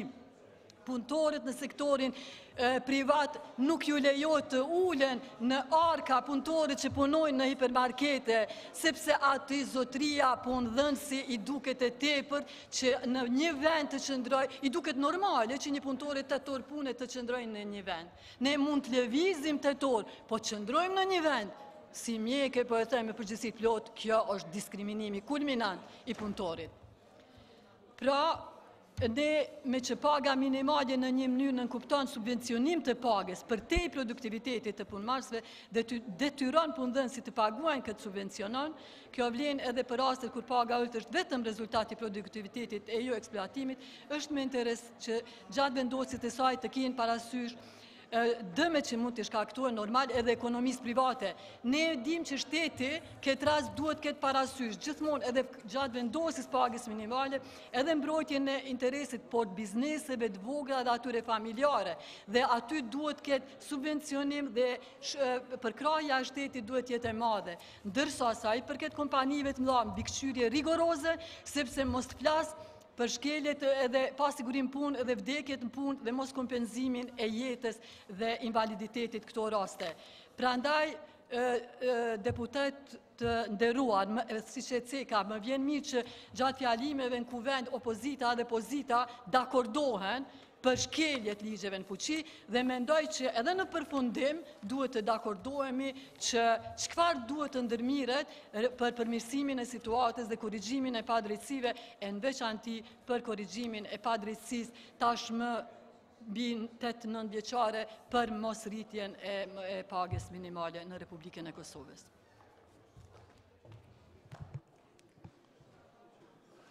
Faleminderit, fjalën e ka në emër të grupit parlamentar të AK-s, zonja Donika. Donika Kadaj Bojupi. Faleminderit nënkrytar, të nderuar deputet, ministra, që në ditën kur ka kaluar ligji për paga, rrjedhimisht në ditën kur janë rritur pagat në sektorin publik, ne kemi premtuar se do të angazhohemi për rritjen e pagave edhe në sektorin privat. Dhe shumë mirë që po ndodh kjo. Si që dihet, pagat më të ulta në vend i kanë punëtorët e tekstilit, të këpuctaris, i kanë kamarjerët, punëtorët e pastrimit dhe të tjerë. Më në fund, pas shumë viteve, për herë të parë, këta punëtorë dhe shumë të tjerë do të kemë paga më të dinitetshme. Paga minimale u tha këtu disa herë, si që është aktualisht, 170 euro për personat mbi 35 vjetë dhe 130 euro për personat nën këtë moshë, përveç se është diskriminuese, nuk mbulon as nevojat elementare të një punëtori në vend. Kjo po që se duhet të ndryshoj. Para 2 ditëve, gjërsa diskutonim për projekt ligjin e punës, përmenda disa hapa konkret që duhet të ndërmerren me njëherë në mënyrë që punëtorët të dalin në gjendje tjetër. Për këtë, i ftoj në bashkëpunim të gjithë deputetet e Kuvendit të Republikës. Si që theksova dhe atë ditë, hap fillestar sa i përket pagës minimale duhet të jetë ndryshimi i modalitetit. Paga minimale nuk duhet të njihet si e tillë, por si pagesë minimale për orë pune. Pra, kufiri minimal i pagesës për këtë njësi të ketë orën e punës. Ndryshimi i modalitetit të pagës minimale, pra kur kufiri minimal i pagesës të zhvendoset në orën e punës, do të minimizoj manipulimet me kontratat e punës, do të nxitej respektimi i pagave shtesë, ndërsa punëtorëve do t'ju mundsohej puna fleksibile për gjatë ditës. Organi që ka për detyrë të dalë me propozime konkrete çdo vit në lidhje me pagën minimale, pra Këshilli Ekonomiko-Social i Kosovës, duhet të rrisë përgjegjësinë dhe të ndryshojë metodologjinë e përcaktimit të pagesës për orë pune. Ky organ duhet të dalë së paku 2 herë në vit me propozime për pragun e pagesës për orë pune, ndërsa si kritere kryesore duhet të merren parasysh çmimet e kostos së jetesës, nevojat e qytetarëve dhe të familjeve të tyre, si dhe niveli i përgjithshëm i zhvillimit ekonomik. E fundit, por jo nga rëndësia, patjetër se duhet të ndryshohet baza që përcakton pagën minimale për orë pune sipas moshës. Pra, duhet të ndryshohet rregullimi diskriminues që dallon pagesën minimale për orë pune për punëtorët nën moshën 35 vjet. Kjo kategori duhet të ketë të njëjtin kufi minimal të pagesës për orë pune, sepse aktualisht shohim se janë përjashtuar shumica e fuqisë punëtore në vend, e cila i kalon 35 vjet. Pra, pagesa minimale për orë pune duhet të aplikohet edhe për praktikantët, edhe për ata që ndjekin ndonjë program trajnues, si dhe për studentët. Këshilli Ekonomiko-Social duhet të rrisë përgjegjësinë dhe të plotësojë ndryshoj kriteret e përcaktimit të pagës minimale për orë pune. Po e theksoj edhe një herë, Dhe vendimi i kryeministrit i datës 15 mars 2019 është një qëndrim i cili besoj që do të filloj të zbatohet së shpejti, me që parashet që kjo dhe ky këshill të funksionalizohet më në fund. Prandaj presim që edhe Ministria e Punës të ndërmarrë veprimet e duhura dhe adekuate. Shqetësimi është legjitim për gjithçka që u tha nga kolegët më herët. E mira është që edhe para kësaj interpelance, pra edhe me 15 mars, të gjithë jemi dakordu që të gjithë bashkë jemi pro rritjes së pagave në sektorin privat, dhe se duhet të gjejmë modalitetet e duhura që këtë ta zbatojmë sa më shpejt. Pra e mira është se këto nuk kemi palë të ndryshme, jemi një palë, jemi të gjithë bashkë dhe grupi parlamentari i Aleancës për Armërinë e Kosovës ju thret që me që jemi në fazën e plotësim ndryshimit të ligjit për punës, të angazhohemi që sa më mirë të i plotësojmë ato nene të cilat deri në këtë fazë qoftë nuk janë implementu mjaftueshëm ose kanë kriju hapësira për keqpërdorim të punëtorëve. Faleminderit. Faleminderit.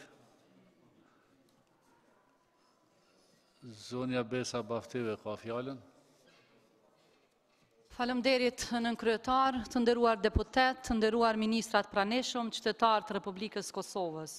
Në vendin tonë, përveç që është shumë e vështirë të gjesh punë, po aq e vështirë për një numër të madh të punësuarve është të mbjetosh me pagën që merr. Sektori privat, që konsiderohet promotori i zhvillimit ekonomik dhe që është një mundësi për krijimin e vendeve të reja të punës, nuk po arrin të ndjek trendin e rritjes së pagave në sektorin publik. Derisa në sektorin publik, paga mesatare neto për 6 vite është rritur për 116 euro, në sektorin privat për 6 vite paga mesatare është rritur vetëm 15 euro. E çka është me keqja, paga minimale që është 130 deri 170 nuk është rritur fare prej vitit 2011. Numri të punësuarve në sektorin privat dihet që është pothuajse 3 atyre në sektorin publik dhe përqindje e madhe e tyre paguhen për punën që bëjnë me pagën minimale 130-170 euro. Këtu hynë kryesisht punëtorët që punojnë në kompanitë e mirëmbajtjes, sigurimit, në butiqe, në restorane, në marketet të ndryshme dhe që punojnë 12 orë në ditë me vetëm 2 diela pushim në muaj. Është e rëndësishme po ashtu të kthejmë vëmendjen te strukturat punësuarve në Kosovë, që gjithashtu është në shpërputhje të plotë me bilancin gjinor. 80.7% të grave nuk kërkojnë punë fare për shkak të gjasës e vogël për punësim dhe për shkak të pagës shumë të ulët që ju pamundson të dërgojnë fëmijët e tyre në qerdhe më pastaj që të punojnë. Duke qenë në pozitë të vështirë ekonomike, me pagë të ulët minimale, me kontratë të përkohshme, gratë nuk janë të pavarura dhe në këtë mënyrë ju cenohen të drejtat elementare të njerëzit. 40% të grave të punësuara marrin pagën minimale më të vogël se sa paga minimale që është 130 euro. Dispozitat ligjore të shprehura në ligjet të cilat e rregullojnë marrëdhënien e punës e kanë bërë pagën minimale të detyrueshme për Republikën e Kosovës. Përkundër faktit që ligji i punës e obligon qeverinë të përcaktojë pagën minimale në fund të çdo viti në Kosovë, kemi një stagnim të kësaj page, siç e thash, prej vitit 2011. Edhe pse udhëzimi administrativ për caktimin e pagës minimale do duhet të përcakton formulën për këtë pagë, nuk ka dokument mbështetës i cili tregon se cila është formula që është përdorur për caktimin e pagës minimale në vend. Stagnimi i pagës minimale përkundër kërkesat partnerëve social ndaj qeverisë për të rriturat tregon që në Kosovë obligimet ligjore të dalura nga dialogu social dhe marrëveshja kolektive nuk po implementohen fare. Ne besojmë se përcaktimi i pagës minimale duhet bërojë nga një proces gjithëpërfshirës demokratik në mes të partnerëve social. Metodologjia për llogaritjen e pagës minimale në vend është gjëja më e rëndësishme që për këtë nivel mund të flasim të pagës minimale duke mos pasur mundësi të analizojmë shkencëtarisht rolin e saj në shoqëri. Procesit të përcaktimit të metodologjisë për caktimin e pagës minimale duhet i paraprin një punë e domosdoshme për sigurimin e të dhënave të besueshme për llogaritjen e indikatorëve ekonomik dhe shoqëror. Procesi përcaktimit të metodologjisë për caktimin e pagës minimale duhet nisur nga parimi që punëtorit dhe familjes së tij t'i sigurohet niveli të ardhurave që i garanton ushqim të bollshëm dhe të shëndetshëm, hapësirë të mjaftueshme banimi, çësje të lehtë në shërbime shëndetësore, arsim cilësor dhe përfshirje në jetën kulturore. Paga minimale nuk mund të jetë kurse një politikë e vetmuar. Politikat e punësimit duhet shkojnë krah për krah me përmirësimin e gjendjes së punëtorëve. Korniza ligjore që rregullon marrëdhënien e punës duhet të dizajnohet për të reflektuar kompleksivitetin e problemeve sistematike që mirëmbajnë pabarazinë shoqërore dhe marrëdhënien shfrytëzuese punëtor dhe punëdhënës. Siç po e dëshmon edhe rasti i Kosovës, paga minimale si politike vetme pa zhvillimin e mekanizmave implementues nuk funksionon. Ne mendojmë që shoqërinë duhet ta organizojmë në atë mënyrë që negocimin për të drejta e rrjedhimisht me shumë fuqi për ta duhet ta bëjnë vetë punëtorët, ndërsa institucionet e Republikës t'i krijojnë mekanizmat efikas për respektimin e të drejtave të tyre. Ky parim duhet të mbështetet edhe me ligjet për marrëdhënien e punës. Ne kemi në shqyrtim projekt ligjin për punë, nga të cilat dalin detyrimet ligjore për pagën minimale dhe komponentët tjerë të rregullimit të marrëdhënies së punës. Për ndryshimet e nevojshme në këtë paketë ligjore, ne do t'i marrim për bazë praktikat e punës organizatës ndërkombëtare të punëtorëve, në mënyrë që dispozitat ligjore të punës të garantojnë më shumë të drejta dhe mirëqenie për secilin qytetar të punësuar të vendit. Faleminderit. Faleminderit. Zoti Bilal Sherifi ka fjalën në emër të nismës.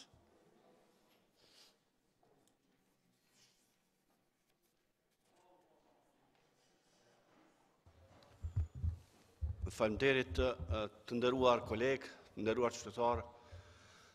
Sot e kem në renditje një temë për cilën e patëm edhe para 2 ditësh përmes ligjit punës, pra në kuadër të debatit për ligjin e punës e patëm edhe çështjen e pagës minimale. Por mirë që edhe sot po vazhdojmë debatin rreth kësaj çështje, sepse sot jemi edhe pak më shumë, aty ishin diku 12 deputet krejt në sallë 15 asajshëm kur debatoj për ligjin e punës. Unë do të përpiqem me që është interpelancë, jo debat parlamentar dhe krejt grupi në tërësi kemi 9 minuta, një pjesë që ja ministrit për të sqaruar të them shkurtimisht pikpamjet e nismës rreth kësaj. Mendoj që kjo është çështje e zhvënuar shumë. Kjo rritja e pagës minimale është dash gjithsesi të bëhet spaku që nga janari këtij viti. Kërkoj nga ministri të jap sqarime këtu pse nuk ka ndodhur kjo deri tash. Unë e di që Këshilli Ekonomik Social ka qenë funksional vitin e kaluar, pse nuk është marrë ky vendim dhe të jepet sqarime publiku ta di, punëtorët ta di, ata që janë të prekur nga ky ligj ta dinë. Sidoqoftë në të ardhmen do të jap disa sugjerime për në të ardhmen se si duhet të rregullohet kjo çështje. Së pari të hiqen, siç u tha këtu, edhe kufizimet e moshës, sepse asnjë logjik nuk ka për të njëjtën punë dikush që i ka 29 vjet, 30 vjet paguhet 135 euro, e dikush i ka 35, ta zëm kushtet njëjta, e bojnë të njëjtën punë, kanë 2 fëmijë, kanë bashkëshorte, edhe njëri për shkak që i pas ka 30 tjetri 35 vjet paguhet më pak, edhe pse nevojat janë të njëjta. Domethënë kufizimet, sepse në fundit kjo është edhe normë kushtetuese të gjithë barabartë para ligjit dhe me një nuk ke drejt përmes dispozitave të tilla edhe të diskriminosh, është antikushtetuese dhe diskriminimi. Por mbi gjithë ajo që desha unë të vë thekse mbi atë çështje është që paga minimale duhet çdo vit, fillim viti, siç bëhet në çdo vend të botës ku ne synojmë të bëhemi pjesë e saj, në janar të vitit të vijues të rritet. Në Gjermani, për shembull, që nga janari këtij viti, për 35 cent është rrit paga minimale për orë pune, pra jo për pagë mujore, por për orë pune. Dhe ne duhet ta rregullojmë njësinë, ta kemi orë pune, pastaj a punon 5 orë, a punon 10 orë, a punon 8 orë, varet nga punëmarrësi dhe punëdhënësi. Pra duhet gjithsesi kjo çështje me orë të rregullohet dhe në ligj duhet futet një automatizëm të rregullohet me një automatizëm dhe të mos ju lehet mundësive abuzive siç janë bojkotimi i Këshillit Ekonomik Social, sepse po e dim që një kohë është bojkotuar nga aktorë të ndryshëm të cilët kanë konsideruar se mund t'ju preken interesat e tyre, por duhet automatizëm të vendoset një klauzul një nen ku me automatizëm rritet paga minimale, që do të thotë me rritjen të zamë të shpenzimeve të kostos jetesës, me inflacion apo të përdoret një qels, ekonomistët e din më mirë, kolega Abdullah Oti sigurisht do di më mirë, Safetja e të gjithë e din më mirë se si mund të gjinet një metodë përmes cilës rregullohet kjo çështje me automatizëm dhe unë e dim që çështja pagës i nënshtrohet edhe raportit të kërkesës dhe të ofertës, por shtetet prandaj janë këtu për të rregulluar sadopak kur raporti çështja e ofertë kërkesë nuk arrin të rregullojë gjërat mjaftueshëm. Pra, insistojmë që kjo çështje të rregullohet shpejt. Më erdhi mirë që edhe kryeministri këtu deklaroi se tani ka ardhur koha që kjo çështje të përfundimisht të rregullohet, por jo vetëm të ngritet si vjet, por përmes ligjit punës ajo çështje të rregullohet në mënyrë që askush kjo çështje të mos mbetet në vullnet të strukturave siç janë këshillat ekonomik-social, por të ketë një automatizëm. Dhe su nuk arrit të kuptoj se si ta zam një punëdhënës në Zvicër, në cilën unë kam punuar një kohë, kam jetuar një kohë, për 1 kilometër asfalt rrugë, pothuajse çmimi është i njëjtë, si në Zvicër si në Kosovë. Madje ka raste kur është më i shtrenjtë, edhe nuk e kuptoj pse punëdhënësi i Zvicrës ka llogari të paguajë punëtorin 4.000 franga, ndërsa ky në Kosovë nuk pas ka llogari as 200 franga të paguajë, edhe pse çmimi për kilometër është pothuajse i njëjtë. Në ndërmarrjet tregtare nuk arrit kuptoj se pse Migrosi i Zvicrës 1 litër vaj shet 1 euro, në Kosovë, në Zvicër 1 litër vaj 90 cent, punëtori në Migros paguhet 3.500 franga, 4.000 franga dhe këtu nuk arrin të paguhet as 135 euro apo 175 euro. Nuk arrit ta kuptoj këtë, shpresoj që ekonomistët në debat do të na shpjegojnë se pse ky punëdhënësi këtu nuk ka llogari të paguajë më shumë për të njëjtën punë, për të njëjtin çmim. Kemi këtu edhe punëdhënës që mund të na shpjegojnë. Unë nuk arrit ta kuptoj këtë, kam dëshirë që përmes i debatit të ndihmohet ta kuptoj një gjë. Por megjithatë, shteti ka për detyrë që të kujdeset edhe për këtë kategori, sidomos ne, të cilët pagat i marrim nga prodhimi që ata e bëjnë dhe nga tyrat që në buxhet bëhen përmes punës edhe përmes kontributit tyre që e bëjnë. Pra, jo vetëm që ka ardhur koha që për si vjet të rregullohet kjo çështje, por përmes ligjit punës të rregullohet një herë për gjithmonë. Faleminderit. Faleminderit, zoti Sherifi. Fjalën e ka zoti Ramiz Helmendi. Falë Ramiz, falë se Kinol, ke parasim falë se Kinol e ka në emër grupit. Faleminderit. Faleminderit i nderuari në kryetari i Kuvendit, ministër, kolegë deputet, qytetarë të Republikës Kosovës. Nuk do mend që sot jemi duke diskutuar dhe duke debatuar për një çështje jashtëzakonisht të ndjeshme, të rëndësishme dhe sensitive, e cila ka të bëjë me pagën minimale, mirë po pa dashur me përsërit dhe atë që e thanë veç tashmë kolegët e mi të nderuar, unë do të jem i shkurtër në këtë paraqitjen time në emër të grupit. Është shqetësuese të flasësh për një temë siç është paga minimale, ku duhet të diskutojmë për një grup njerëzish apo për një shtresë e cila e ndjen veten si të paparabartë në shoqëri dhe në ndjen veten si e diskriminuar në shoqërinë tonë kosovare, sa i përket pagës minimale.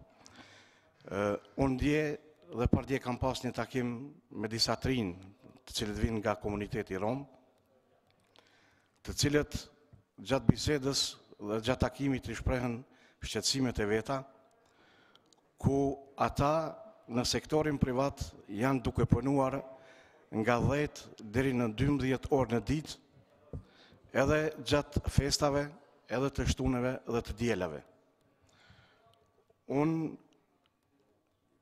e pash shqetësimin e tyne dhe i njoftova që ata mund të përdorin mekanizmat institucional për të kërkuar të drejtat e tyre. Mirë po, ata edhe pse punojnë, shumica për tyre në kushte mizerje dhe për një pagë prej 170 apo prej 180 eurove, nga friga se nëse ngritin zërin, do të mbesin edhe pa këtë pagë minimale për të ushqyer fëmijët e tyre dhe për të siguruar kafshatën e gojës, ata janë të detyruar të heshtin dhe hezitojnë që të paraqesin brengat dhe problemet e tyre. Shumica tyre sot i kanë të dërtuar sytë e tyre nga ekranet televizive dhe janë duke na përcjellur dhe duke na pritur se çfarë vendimi do të merr ky kuvend për fatin e tyre. Ne, apo më mirë të themi, ky kuvend kohë më parë ka miratuar ligjin për pagat për sektorin publik dhe me miratimin e këtij ligji tashmë është krijuar një boshllëk apo një hendek goxha i madh mes këtyre dy sektorëve. Ne mendojmë se këtyre njerëzve apo kësaj kategorie apo kësaj shtrese është duke e bërë një padrejtësi dhe është në dorën tonë që ne këtë padrejtësi ta evitojmë apo ta rregullojmë. Unë si deputet po edhe grupi im parlamentar e përkrahim këtë iniciativë të sotme dhe jemi të mendimit që mos të ketë dy paga minimale, po të ketë vetëm një, që mos bëhet ndasi dhe konform mundësive tona bugjetore si shtet, nuk është patjetër që paga minimale të jetë 250 euro, mirë po mund të jetë edhe 239, mirë po mendoj se me këtë vendim cilin do ta merr Kuvendi i Republikës Kosovës dhe me vullnetin e mirë të kryeministrit dhe qeverisë, mendoj se këtë padrejtësi do ta vim në rrugë të drejtë. Dhe këtyre njerëzve që kohë e vite me radhë për ju bëhet padrejtësi, do t'ju dalim hakit. Ju faleminderit. Faleminderit, zoti Ramiz Kelmendi ka fjalën. Faleminderit kryesues, kolegë deputet. Paga minimale 130 euro dhe 170 euro me duhet të citoj. Paga minimale 170 euro në fondin pensional shkojnë 8.5 euro. Tatim janë 3.26 euro dhe paga net është 158 euro. Pra po flasim për një pagë të cilën i punësuari e merr me 158 euro. Sa merr ai me 130 euro, do të thonë i bën diku 110 euro.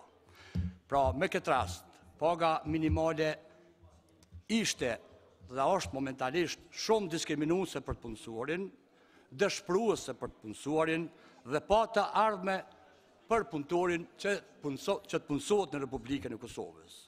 Informalizëm për konkurencën dhe pa fond pensional dinjetoz.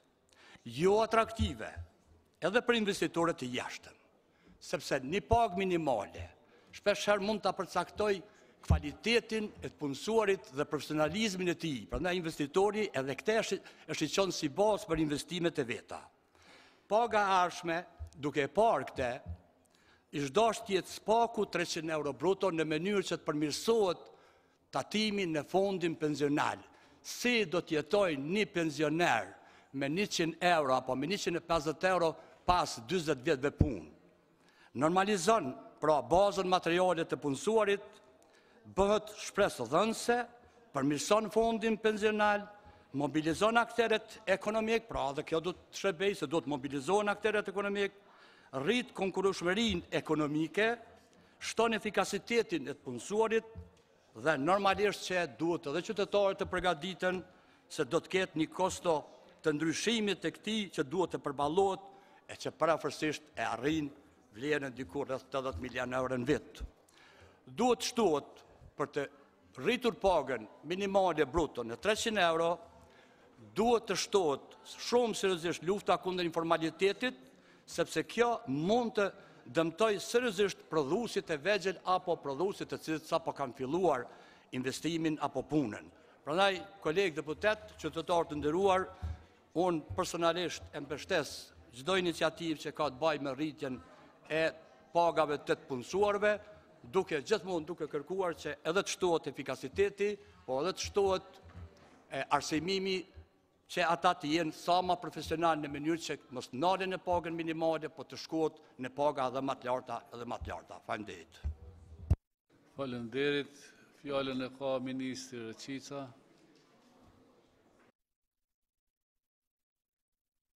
Kohën e listës nisma. Faleminderit Kryetari i Kuvendit, të nderuar deputet. Qeveria e Kosovës përkatësisht Ministria e Punës dhe Mirëqenies Sociale sapo ka marrë mandatin e saj, prioritet ka pasur fuqizimin e dialogut social si një mekanizëm për të ndërtuar paqen sociale ndërmjet partneritetit trepartit në mes të punëdhënësve, punëmarrësve dhe qeverisë. Gjatë vitit 2017 dhe 2018 së bashku me partnerët ekonomiko-social, kemi zhvilluar takime më shumë se mujore dhe janë trajtuar temat të cilat kanë ndikuar në promovimin e dialogut social dhe është arritur një paqe qëndrueshme me propozimet e marra me shumicën e votave nga anëtarët e kesit. Janë funksionalizuar komisionet profesionale të cilat një kohë të gjatë nuk kanë qenë funksionale. Funksionimi i komisioneve profesionale është që të bëjë analiza socio-ekonomike në vend dhe të paraqesë propozimet konkrete anëtarëve të kesit. Një ndër çështjet për të cilat është diskutuar në mbledhjet e para në Këshillin Ekonomik Social ka qenë paga minimale në vend, e cila rregullohet në bazë të ligjit numër 03L-299/57 ku thuhet Qeveria e Kosovës në fund të çdo vitit kalendarik përcakton pagën minimale sipas propozimit të Këshillit Ekonomiko-Social. Gjithashtu që të kemi një analizë më të mirë për pagën minimale, kemi nxjerrë udhëzimin administrativ i cili rregullon formulën për përcaktimin e pagës minimale në vend. Kjo formulë është propozuar nga ekspert më të mirë profesional pranë Këshillit Ekonomik Social. Në bazë të analizës së bërë duke marrë parasysh faktorët e përcaktuar me ligj dhe me udhëzim administrativ, Komisioni profesional ka nxjerrë propozimin për pagën minimale në shumën prej 250 euro, e cila shumë është gjithashtu e përafërt me pagën minimale në vendet e rajonit. Ky propozim është diskutuar në disa mbledhje të Këshillit Ekonomik Social dhe me një unanimitet votash në fund të vitit 2017 është miratuar dhe të njëjtën e kemi proceduar për miratim në Qeverinë e Republikës së Kosovës. Cilat kriteri marrë për bazë për përcaktimin e pagës minimale? Kostoja e shpenzimeve vjetësore, përqindja e shkallës së papunësisë, gjendja e përgjithshme në tregun e punës, shkalla e konkurrencës dhe produktivitetit në vend. Paga minimale përcaktohet në bazë të orëve të punës për periudhën një-vjeçare, e cila publikohet në Gazetën Zyrtare të Republikës së Kosovës. Ky propozim është bërë për të gjithë punonjësit e Republikës së Kosovës, pa dallim dhe pa shkallëzim në bazë të moshës, siç është deri më tani. Rritja e pagës minimale në vend është e domosdoshme, për shkak të rritjes së kostos jetësore që ka ndodhur në vend. Kjo rritje do të ketë ndikim në mbulimin e kësaj koste, e cila do të ndikonte drejt për drejt në rritjen e mirëqenies së qytetarëve në vendin tonë. Të nderuar deputet, për të qenë krejt i hapur, pas miratimit të propozimit nga ana e Këshillit Ekonomik Social, në fund të vitit 2017, pak ditë pas kompletimit të kretë materialeve, të njëjtë materiale kanë përcjell, të njëjtën rekomandime kanë përcjell në qeveri. Dua të jem shumë i hapur, ka patur hezitime se propozimi i kesit për pagën minimale mund të ketë implikime ligjore dhe buxhetore. Të njëjtat janë përpjekur maksimalisht me përkushtim shumë të lartë të sqarojë që nuk ka implikime ligjore, bazuar në opinionin ligjor të Departamentit Ligjor të Ministrisë Punës dhe Mirëqenies Sociale. Sido që tjetë, ato hezitime kanë vazhduar dhe kjo është arsyeja që ende ai propozimi i kesit i marrë në fund të vitit 2017 të mos renditet për miratim mbledhjet të qeverisë.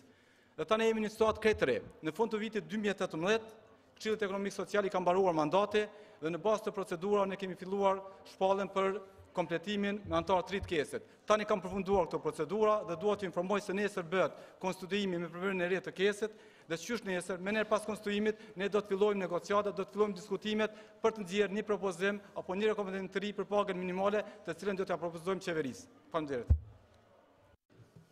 Faleminderit zoti Rëqica. Fjalën ka zoti Sami Kurteshi. Faleminderit për fjalën e dhënë zoti kryesues, të nderuara kolegë dhe kolegë deputet.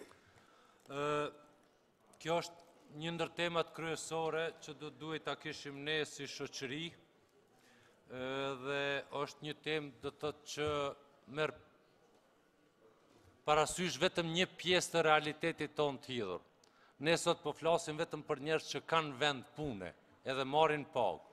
Edhe nuk po flasim për njerëz që s'kan punë, edhe nuk marrin pagë, edhe kjo me gjas është diku rreth 30%, nëse u besojmë statistikave zyrtare rreth 30% popullsisë. Kjo është çështja e parë. Çështja e dytë është domethënë ne po flasim, në vërtet nuk po e përmendim ndoshta shprehimisht, po flasim për pagën minimale në sektorin privat,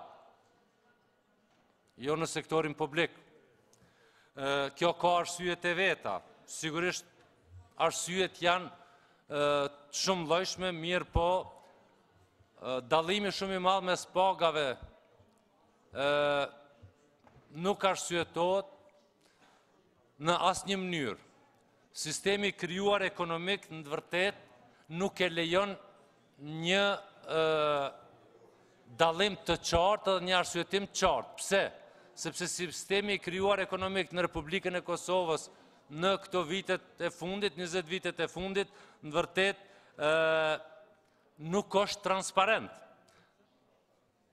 Nuk është e mundur të flasim, domethënë, për sektorin privat që është shumë më pak i paguar me mesatare, po them, se sa sektori publik. Ky është një fenomen i ri me gjast në Evropë, nuk po guxoj me fol për krejt botën, sepse duhet ta njohim, mirë po kjo është e çuditshme. Pse ngjan kjo? Kjo ngjan për një arsye, politikisht, sepse nuk tregohet burimi i të ardhurave për sektorin publik. Në sektorin publik, domethënë, rritja është shumë e madhe, sidomos në ndërmarrjet publike, nëse e bëjmë krahasimin e drejt për drejt. Ndërmarrjet publike mendohet të jenë ndërmarrje ku ka prodhim të drejt për drejt edhe krijim të vlerës. Ashtu është edhe sektori privat. Këto janë dy burimet kryesore ku krijohet vlerë drejt për drejt në Republikën e Kosovës. Edhe nuk është e shpjegueshme si është e mundur që në sektorin privat pagat të jenë 40%, 42-3% më të ulta se në ndërmarrjet publike, kurse dikun rreth 30% më të ulta se në sektorin publik, do të thotë në administratën shtetërore. Këtë nuk e shpjegon askush. Ky është problemi jonë, do të thotë. Burimi i buxhetit Republikës Kosovës dihet prej nga jashtë, s'pakun shifrat më dha, doganat edhe mbledhja e tatimeve. Tatimet mbledhen nga sektori privat. Ne këtu nuk prodhojmë, nuk prodhon administrata shtetërore, domethënë prodhon sektori privat. Prodhon ai sektori që është i diskriminuar, i zhvatur e i plaçkitur për me na pagu neve paga të jashtëzakonisht larta, duke filluar nga kreu që ulet shpesh aty, edhe mandej flasim për pagën minimale në sektorin privat. Kjo është problemi. Këtu dëgjojmë, do të thotë, fjalime që çush duhet me bo, sa duhet me caktu minimumin anë i knej. Problemi nuk është aty, problemi është te veprimet. Ne kemi një veprim të qeverisë Republikës Kosovës, së gjitha qeverive, duke përfshi deputet e Kuvendit Republikës Kosovës për rritjen e pagave të tyre në sektorin publik pa asnjë arsyetim ekonomik. Asnjë arsyetim ekonomik. Ne nuk kemi tregu prej nga ajo rritje, prej nga këto burime që ne të mund të rrisim pagat në sektorin publik, kurse në sektorin privat flasim për paga që jo nuk janë të mjaftueshme, po nuk mjaftojnë as për një jetë elementare të një njeri, jo të një familje. Natyrisht, paga minimale mund të rritet, po duhet të rritet me ndryshimin e sistemit ekonomik këtu, e ai sistem është, do të thotë, me lehtësim, mas pari të ndalet haraqi dhe zhvatja e sektorit privat, edhe të ndalen nga rkesat e shumta që ja bën burokracia, ku futemi edhe ne, të marrjes së parave dhe shtrëngimi ose shtrydhja e sektorit privat nga sektori publik, edhe mandej ta shohim se si është e mundur që ato konkretisht të rritën. Natyrisht që paga minimale ka disa karakteristika. Një është se paga minimale nuk e zvoglon varfrin, po vetëm e bën rindarjen e varfris midis familjeve të varfra. Do të thonë, me këtë ne nuk bëjmë asgjë, vetëm bëjmë një shoqëri 2 klasë ose 3 klasë dhe të varfrit vetëm i ndajmë me njën, edhe i thëmë, hajde ndajnë ju varfrin, se ne të pasurit e ndajmë pasurin. Kjo është zhvatje drejt për drejt. Pra, nuk ka ndryshime strukturore ekonomike. Çështja tjetër është, karakteristikë tjetër është se paga minimale e zvoglon vetëm mundësinë e punësimit, sepse sektori privat i shtrydhur, do të thotë nuk merr më shumë punëtor. Ata efikasiteti në sektorin privat, në sektorin publik ka një dallim shumë të madh. Në sektorin publik, mesatarja e punës efikase brenda 8 orëve nuk arrin 1 orë e gjys, kurse në sektorin privat, mesatarja shkon mbi 6 orë efektive, 6 orë e gjysmë efektive, sepse ata ndonjëherë duhet tullën prej lodhjes fizike. Këte ne nuk e marim parasysh, edhe ora e ti është dikun rreth 80 cent, 70 cent. Ky problem. Çështja tjetër, paga minimale nuk e, do më thonë, e redukton dukshëm pagën për njësi të orës, sepse ai punon vend 8 orëve 10 orë, e ato nuk i llogaritën kështu. Kështu që edhe rrit natyrisht punësimin formal. Lëvizja vetëvendosje ka paraqit një rezolut qysh në vitin e kaluar në 2018 për anulimin e vendimit të rritjes së pagave të qeverisë e mandej dhe rritjes vargore që është bërë më vonë, edhe që ka rezultuar me një ligj të pagave që është totalisht diskriminues në Republikën e Kosovës, sidomos ndaj sektorit publik. Kjo nuk është ndërmarrë. Tash po shesim fjalë. Ne qysh m'ja bo pagën, qysh me rrit minimumin. Jo, duhet shihet prej nga është burimi i rritjes së pagave në sektorin publik. Nëse kjo arsyetohet në aspektin ekonomik, atëherë duhet të shohim si është e mundur që të përmirësohet në sektorin privat. Pa një transparencë të plot të burimeve të pagave në sektorin publik, edhe të rritjes pagave në sektorin publik, nuk ka përmirësim të pagës në sektorin privat e asaj minimale. Ne mund të shtyjemi këtu sa dojmë, a për rritim për orë, a për muaj, po përfundimisht nuk ka me pas asnjë përmirësim derisa në sektori publik është kaq diskriminues, sidomos në ndërmarrjet publike. Faleminderit. Faleminderit. Fjallën e ka zoti Rasim Selmona. Faleminderit, i nderuar kryesues, të nderuar kolegë deputet. Sot Kuvendi i Kosovës po debaton për një temë të rëndësishme që është sfidë për sektorin privat, por edhe për qeverinë e Republikës së Kosovës. Duhet pranuar se jemi të vënuar në rritjen e pagës minimale në sektorin privat, sepse shumica punëtorëve janë të diskriminuar jo vetëm me paga, por edhe me kushtet punës dhe drejtat e tyre. E thash se është sfidë, sepse një pjesë e bizneseve edhe mund të mos e përballojnë rritjen e pagës minimale, pra për sektorin publik. Por, qeveria e Kosovës duhet t'i bëjë të gjitha veprimet apo lehtësirat për bizneset private në mënyrë që ndërmarrësit, siç i quajti me drejt kryeministri Haradinaj, herojt ekonomik, të mund të përballojnë rritjen e pagës minimale në sektorin privat. Gjendja e punëtorëve në sektorin privat është e keqe, mbase mund të themi edhe diskriminuese. Jo vetëm në pagën minimale, por edhe në kushtet e punës dhe drejtat e tyre siç i kanë punëtorët në sektorin publik. Kjo temë duhet trajtuar si emergjente sepse është e padrejtë dhe e papranueshme që të kemi një dallim kaq të madh në mes punëtorëve të sektorit privat dhe atyre në sektorin publik. Qeveria e udhëhequr nga Ramush Haradinaj, siç ka arritur ta shtyjë përpara ligjin e pagave në sektorin publik, do ta ketë guximin që ta arrit pagën minimale në sektorin privat, duke u kujdesur në të njëjtën kohë që t'i përkrah bizneset private që ato të mund të përballojnë këtë rritje. Këtë vullnet dhe gatishmëri e ka shpreh kryeministri Ramush Haradinaj më 10 mars këtij viti në mbledhjen e qeverisë. Prandaj unë jam i bindur se sikur që e kemi shtyr përpara ligjin për pagat në sektorin publik, do të ndodhë edhe rritja e pagave të punëtorëve në sektorin privat. Faleminderit shumë. Faleminderit. Fjallën e ka zoti Milaim Zeka, keni disa sekonda. Dispozicion. Ne 38 sekondë. mjaftojnë kryesues sa me të falenderu dhe me të përshëndet që madhe fjallën.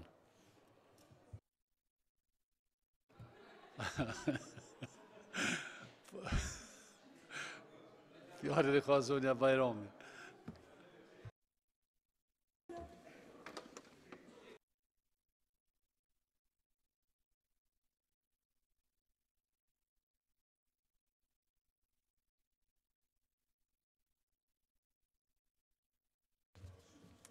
Faleminderit shumë nën kryetar, të nderuar kolegë, të nderuar qytetar. Çështja e pagës minimale është çështje jetësore dhe është çështje esenciale. Duke qenë e tillë, është çështje tepër populiste për ta diskutuar në kuvend, edhe normalisht se secili deputet i cili dol me dalë dhe me kërku vota ka me mbështet një gjë të tillë. Ajo çka sot mungoj, qoftë prej përfaqësuesve të kuvendit, deputetëve kolegë, qoftë prej qeverisë, ministri ma herët tha që duke qenë shumë i hapur edhe nuk tha asgjë, nuk e fare i sinqert, mungoj guximi për me e trajtu një çështje të tillë. Mungoj guximi sepse ligji i veteranëve dhe pensioni i veteranëve ka referencë pagën minimale. Andaj, kur të rritet paga minimale, rriten pensionet edhe ka kosto buxhetore. Duhet me dalë këtu me u deklaru të gjitha grupet parlamentare, por edhe kryeministri edhe qeveria edhe me thonë që a dojnë me ngrit pagën minimale apo nuk dojnë me ngrit pagën minimale. Është e vërtet që gjendja në sektorin privat është tepër e keqe. Ma heret, kolegu Kurteshi e tha që na duhet me pa gjendje në sektorit privat për perspektive se pagave në sektorin publik. Që sa vite qeverit e kalume dhe në këtë kuvend janë rrit pagat në sektorin publik, sepse ka qenë çështje populiste, sepse janë fitu votat e partive politike të caktuar sa herë që i kanë rrit pagat. Dhe ka vinë tyrat buxhetore vinë komplet nga sektori privat. Na i kemi bo presion, e kemi shtyp qeveri pas qeverie sektorin privat, e kemi përkeqësu gjendjen e tyre, duke rrit privilegjet tona dhe të familjarve që i kemi në për institucione publike. Edhe nuk duhet me i trajtu çështjet vetëm me populizëm, por duhet me pa se ku është prejardhja e problemit. Janë dy elemente të cilat sot kanë shty që në sektorin privat e kemi një gjendje të tillë. E para është mos zbatimi i ligjit dhe e dyta është niveli i lartë i korrupsionit. Edhe që të dyja janë tepër të ndërlidhura. Na sot nuk kemi zbatim të ligjeve nga ana e ndërmarrjeve private, për shkak se kemi nivel të lartë korrupsionit, për shkak se një numër i madh i kompanive mbajnë monopole në treg, si rezultat i lidhjeve që i kanë me vendimarrësit në qeveri të ndryshme të Republikës Kosovës, dhe na e dim krejt kush janë oligarkët dhe me i kanë lidhjet ata dhe si e dëmtojnë tregun, se si asnjë kompani private nuk mundet me hyrë në konkurrencë me ta. Qeveria e Republikës së Kosovës, para se me folë për përmirësimin e ambientit e biznesit, du të me hek dorë prej kërkimit të 10% të pothuajse se cilit të nderë. Dhe kështu përmirësohet ambienti biznesit. Kështu ata nuk kanë nevojë me përdor metodat ma konvencionale për me mbjetu në treg, po kanë me qenë profitabile, duke qenë profitabil, kanë me rrit pagat, sepse ata e din shumë mirë që motivimi i punëtorëve është një ndër elementet kryesore për me pas sukses në treg. Andaj, mos ti trajtojmë çështjet me populizëm, të kërkojmë edhe prej ministrit e mirëqenies sociale, që të na tregoj se sa është kostoja e propozimit të Këshillit Ekonomik Social, i cili po diskutoj ka në qeveri, sa është kostoja jonë buxhetore, edhe çka duhet qeveria edhe parlamenti me ba në mënyrë që sektori privat me mujt, me përballu, edhe çka mujmë ne me ba që me luftu korrupsionin edhe me ju siguru ndërmarrësve tanë një konkurrencë fair, sepse vetëm konkurrenca fair i mban ata të gjallë. Edhe efekti taksës po shihet, i kemi humbur 17.000 vendet punës në bazë të bankës botërore, e cila është bazuar në statistikat zyrtare të shtetit. Me luftu korrupsionin, kështu ju ndihmojmë ndërmarrësave. Mos me i rrit pagat tona pa pas rritje ekonomike, sepse kështu ne po ju vjelim atyre fitimin për me shfrytzu për privilegjet tona. Stop këtyne dokurive. Faleminderit. Faleminderit. Zoti Maremnita e ka fjallën. Faleminderit në kryetar të nderuar kolegë deputet, nuk e pata ndërmend fare të flas nxiti kolegja e lidhjes demokratike, po ky far 10% që po e kërkoi ka qeveria për çdo tender, kush, kujt dhe kurja pas ka kërku, me qenë se pas kene informata kolegët deputete dilnin foltorën e kuvendit dhe zbuloni që ta din edhe ne edhe të mos vdesim ignorant. Realisht nuk e kam kuptu asnjëherë pse Këshilli Ekonomik Social nuk ka qenë funksional. Pse është dashur për shembull që të lihet për disa muaj ose një kohë më të gjatë në mënyrë që të funksionalizohet. Nuk i kuptoj ata që thonë se rritja e pagës minimale prej 130 në 250 euro që ka vetëm shpërndarje e varfrisë. Tani nuk po e di a janë për rritjen e pagës minimale apo janë për uljen e saj.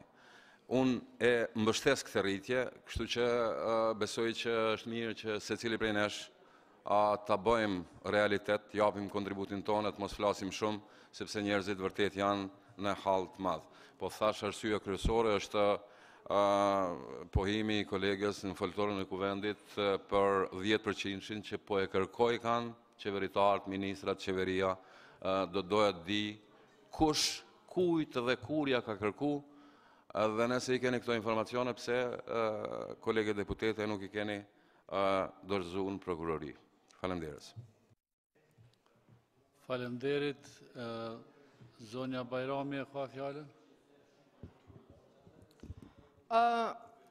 Unë i them kolegut Nitaj se këtu ka mujt me gabu veç në përqindje. Nashta nuk e 10% është pak ma e lartë.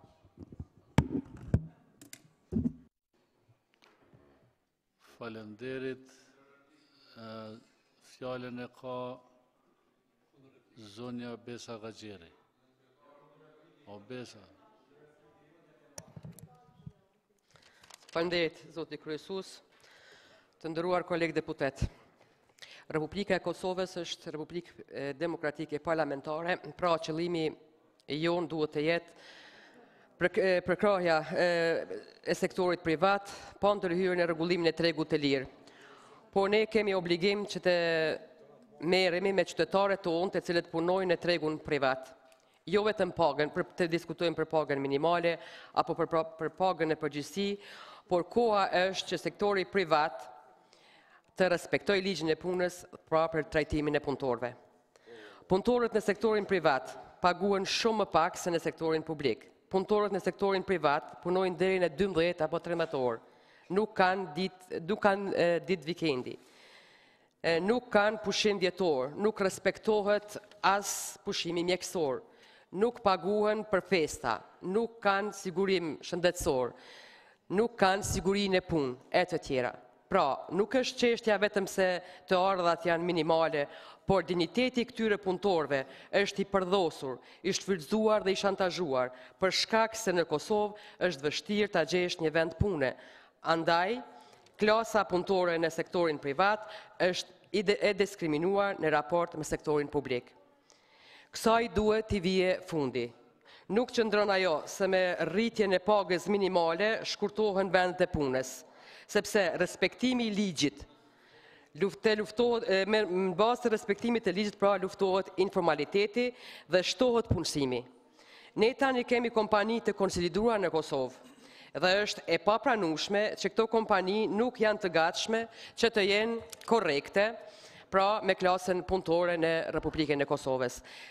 Ne duhet vërtet që nga ky debat, që u tha edhe nga kolegë, që mund të si zakonisht, që mund të shndrohet në debat populist, duhet të analizoj mirë çështjen, sepse vërtet ekonomia e tregut lirë rregullohet me ligj. Ne sidomos këtu kemi parti politike të profilit të djathtë që duhet kemi kujdes. Megjithatë, unë insistoj, përveç se duhet rritet paga minimale për arsye se sektori privat, publik, ka bërë një hap i cili vërtet e ka dëmtuar shumë sektorin privat, atëherë ne duhet pajtohemi të gjithë që përveç pra ngritjes së pagës minimale, duhet kërkojmë nga institucionet e vendit që të respektohet ligji i punës, që punëtorëve në këtë sektor t'u kthehet dinjiteti, sepse është ndërlidhur edhe vetë biznesi me punëtorët në Republikën Kosovës. Në qoftë se vërtet do vazhdoj kështu një trend i tillë, do të vijë dita që bizneset në Kosovë do të kenë mungesë të punëtorëve dhe unë frigoj që pastaj do të jenë të gatshëm të ofrojnë shumë më shumë, por do të jetë vonë. Pra me gjendjen çfarëve që kemi sot. Andaj sidomos që bizneset që janë vërtet sot të konsoliduara, që kanë fitim me miliona, me qindra mos thom, ata duhet i printi procesi, mos të lejojnë ose mos na imponojnë që ne të ndërmarrim ose të marrim edhe seancat e tilla edhe të vendosim që vërtet në bazë të ligjit ose të vendimeve të kuvendit të ndërhyjmë edhe në tregun e sektorit privat. Unë pres që vërtet së bashku edhe sektori privat pajtohet dhe tjetë ma gjeneroz, dhe sidomos me sjelljen ndaj punëtorëve, dhe natyrisht qeveria e Republikës Kosovës të ketë kujdes në politikat e saj, respektimin e politikave të saj fiskale. Vetëm kështu mund ta zhvillojmë Kosovën, pra duke përkra sektorin privat dhe sektori privat duke qenë korrekt me klasën punëtore në Republikën Kosovës. Faleminderit. Faleminderit, zoti Blerim Kuqi ka fjalën. Faleminderit, kryesues.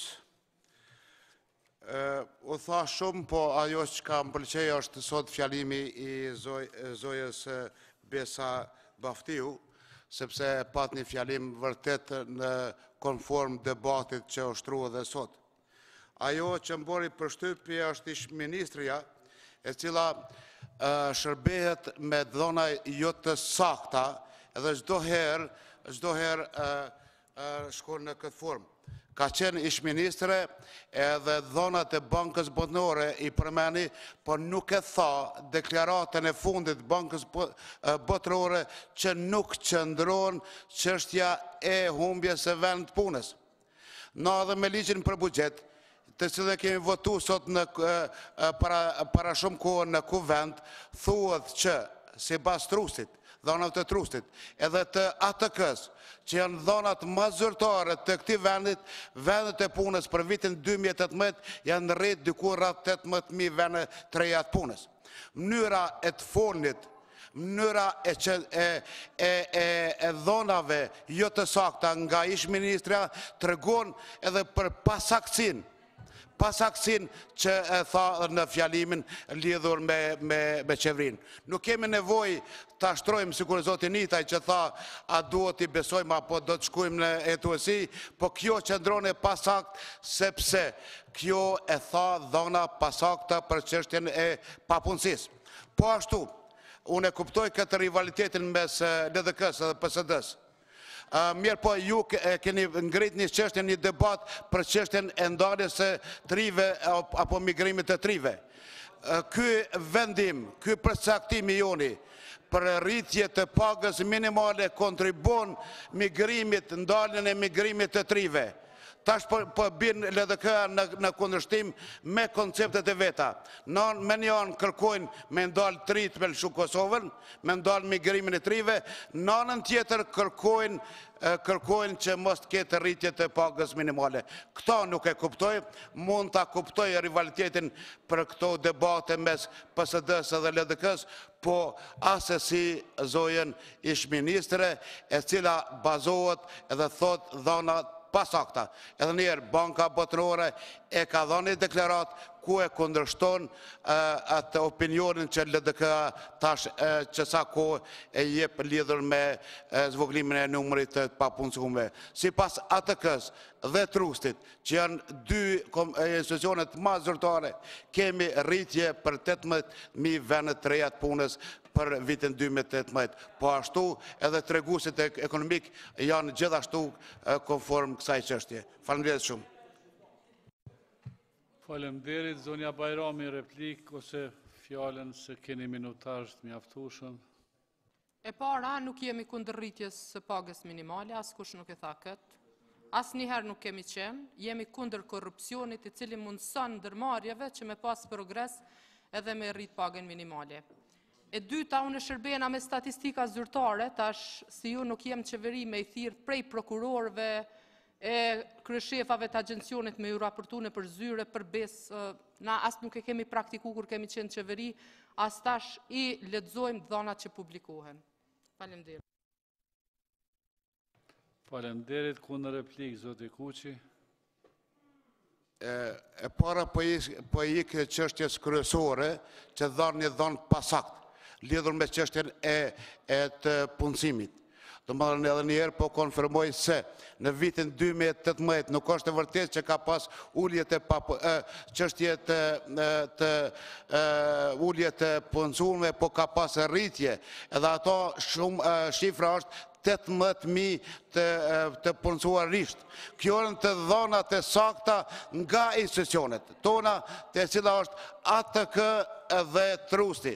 Në qo se dush më thirë në dhonat e sakta, atër i ki institucionet tona, të cilët edhe ju dikur i keni përfasu edhe jërë në thirë në ato mekanizma. Përsto, mëse i këtë temës kryesore, edhe në debatin për trive, ju e thatë me një farforme që po mbot me nguti. Ma me nguti se me ndalë trendin e largimit trive nuk ka. Edhe kjo është formë për mes rritjes së pagës minimale, normalisht në procedurë që është e rregullt, nuk ka formë tjetër. Faleminderit.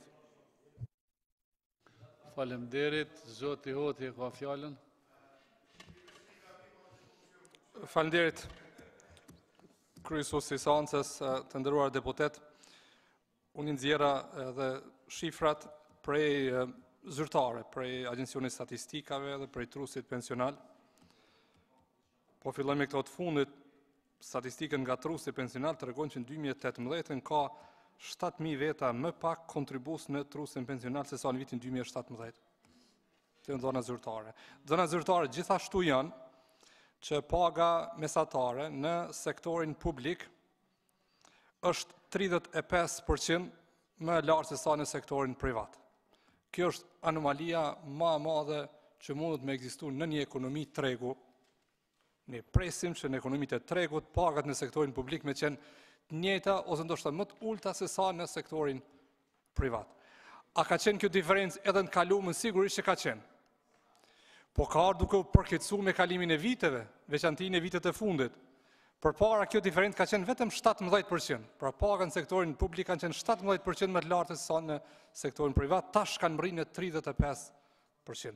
Paga minimale në sektorin publik është rreth 100% më e lartë se sa në sektorin privat. Prapë është përkeqësuar me kalimin e viteve. Po pse po diskutojmë ne këtë çështje sot? Është mëse e qartë nga deklarimit edhe të kryeministrit edhe të ministrit të punës, sepse qeveria nuk ka fare në agjendë sektorin privat. Kjo çështje që nga diskutu në qeveri vitin e kaluar me propozim të ministrit të punës, por që ka ekzistu, siç tha ministri i punës, hezitim në qeveri për të marrë vendim për rritjen e pagës minimale. Por që qeveria s'ka hezitu fare në fillim mandatit që pagën për vete të arrisë 100%. Edhe të sjellë në kuvend ligjin për pagën në sektorin privat që i rregullon pagat vetëm për 1/3 e të punësuarve total në nivel vendi, ku pagat përgjithsisht janë rritur krahasu me sektorin privat. Për krahasim, qeverinë paraprake ne e patëm rregullu rritjen e pagave në sektorin publik, duke vendos në specifikin ligjin për menaxhimin e financave publike, ku thonim që rritja vjetore paga në sektorin publik do të jetë në përputhje me rritjen ekonomike bazuar në rritjen vjetore të brutoproduktit vendor, por kjo u bë mishmash me ligjin e pagave që u aprovu në këtë kuvend nën presionin e jashtëzakonshëm të PSD-s ndaj qeverisë. Logjik të zhvillimit sektorit privat në këtë qeveri nuk kemi pa, se ndryshe nuk diskutohet si diskutoi kryeministri, ministri i punës edhe plot deputet të koalicionit të qeverisë. Si rriten pagat në një vend? Rriten përputhje me rritjen e produktivitetit të punës. Nëse shihni se si janë rrit pagat me kalimin e viteve në sektorin privat, ju keni me pa që ajo rritje është gati e njëjtë me rritjen ekonomike që ka pas Kosova, pra aq sa është rrit produktiviteti. Po si ka ndodhur rritja e pagave në sektorin publik është 10, 20, 30, 35% tash ka rri kjo kjo diferencë. Prap për krahasim edhe të deputetit të AK-s që është gjithashtu edhe njëri i biznesit. Le të krahasoni vetë kushtet që i ka në Kosovë për të bërë biznes sot dhe si ka pas para 3 viteve. Statistika zyrtare që cilat ai ka dëshirë të citoj, tregojnë që në qeverinë Mustafa është përmirësuar ambienti për biznes për mbi 40 vende në rangime ndërkombëtare. Në qeverinë Haradine është përkeqësuar për disa vende. Në qeverinë Mustafa janë kriju 40.000 vende të reja të punës bazuar në statistikat zyrtare. Prap bazuar në statistikat zyrtare për një vit të sa të qeverisjes ka 7.000 vende të punës formale më pak se sa në vitin paraprak. Faleminderit. Faleminderit, zoti Gani Dresha e ka fjalën. Faleminderit, kryetar. I nderuar kryeministër, unë po kam qef më kon kryetar edhe më merr me anë më po. Kur është çështja të paga minimale, gjithmonë pelom fajin jetim. As nuk ka mujt ministri me bo për një vjet, as ne nuk mujt me bo për 6 muaj, as për 4 vjet. Gradualisht mendoj që duhet më rrit paga minimale dhe duhet më bo krahasim me shportin e blerjes qytetare. Mendoj që një punëtor që punon 5 ditë, një javë, me pas pagën e minimale në 350 euro, nduket që edhe nuk ka në Kosovë. Problemi është që disa ndërmarrësione në PISA ja dhonë për një zarf edhe 100 euro, 200 ja dhonë kështu për me ikë tatimit në rrogë. Me qëtësi po më thëtë kolega. Paga minimale, miku jem i Partisë Socialistit, cilët i shmoj shumë, e ka dhonë të vogël. Ta mërë glauku një pagë minimale 300 euro të shojmë që shpëjetën me ta. Mendoj që paga minimale për hirë nderit e të respektit qytetarëve, ishtë dashë më konë dikun 450 bruta. Nuk e kom ato pse si morën qytetarët, po për ikun tatimit në rroga. Ati ne pse bjo thëmë të se kom përvu vetë.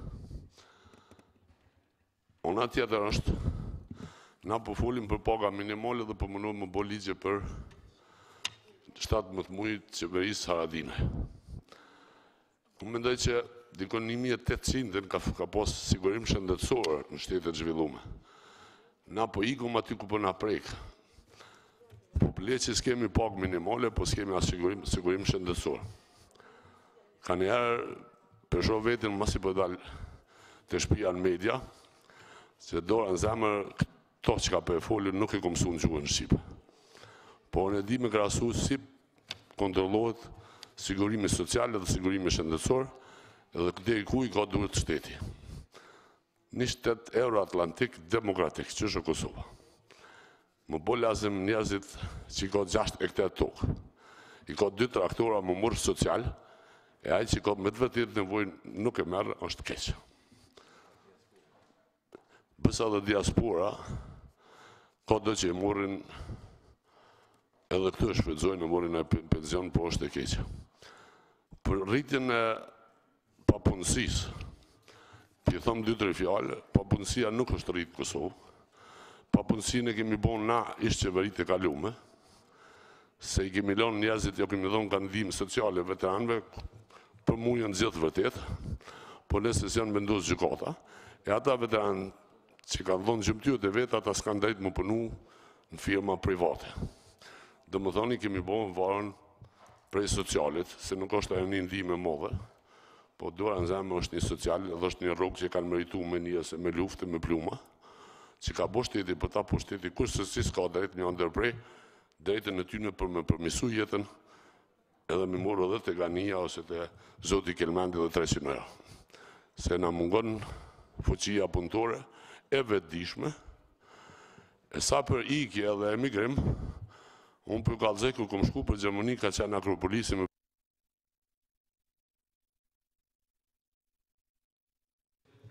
Faleminderit, zoti Dreshaj, ka përfundu minutazhi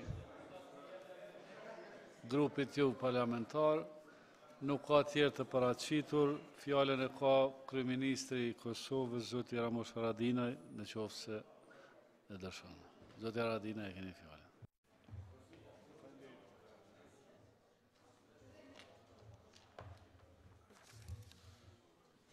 Nderuar kryesues, Zoti Gjavitaliti, nderuar deputet dhe një nderuar vishar,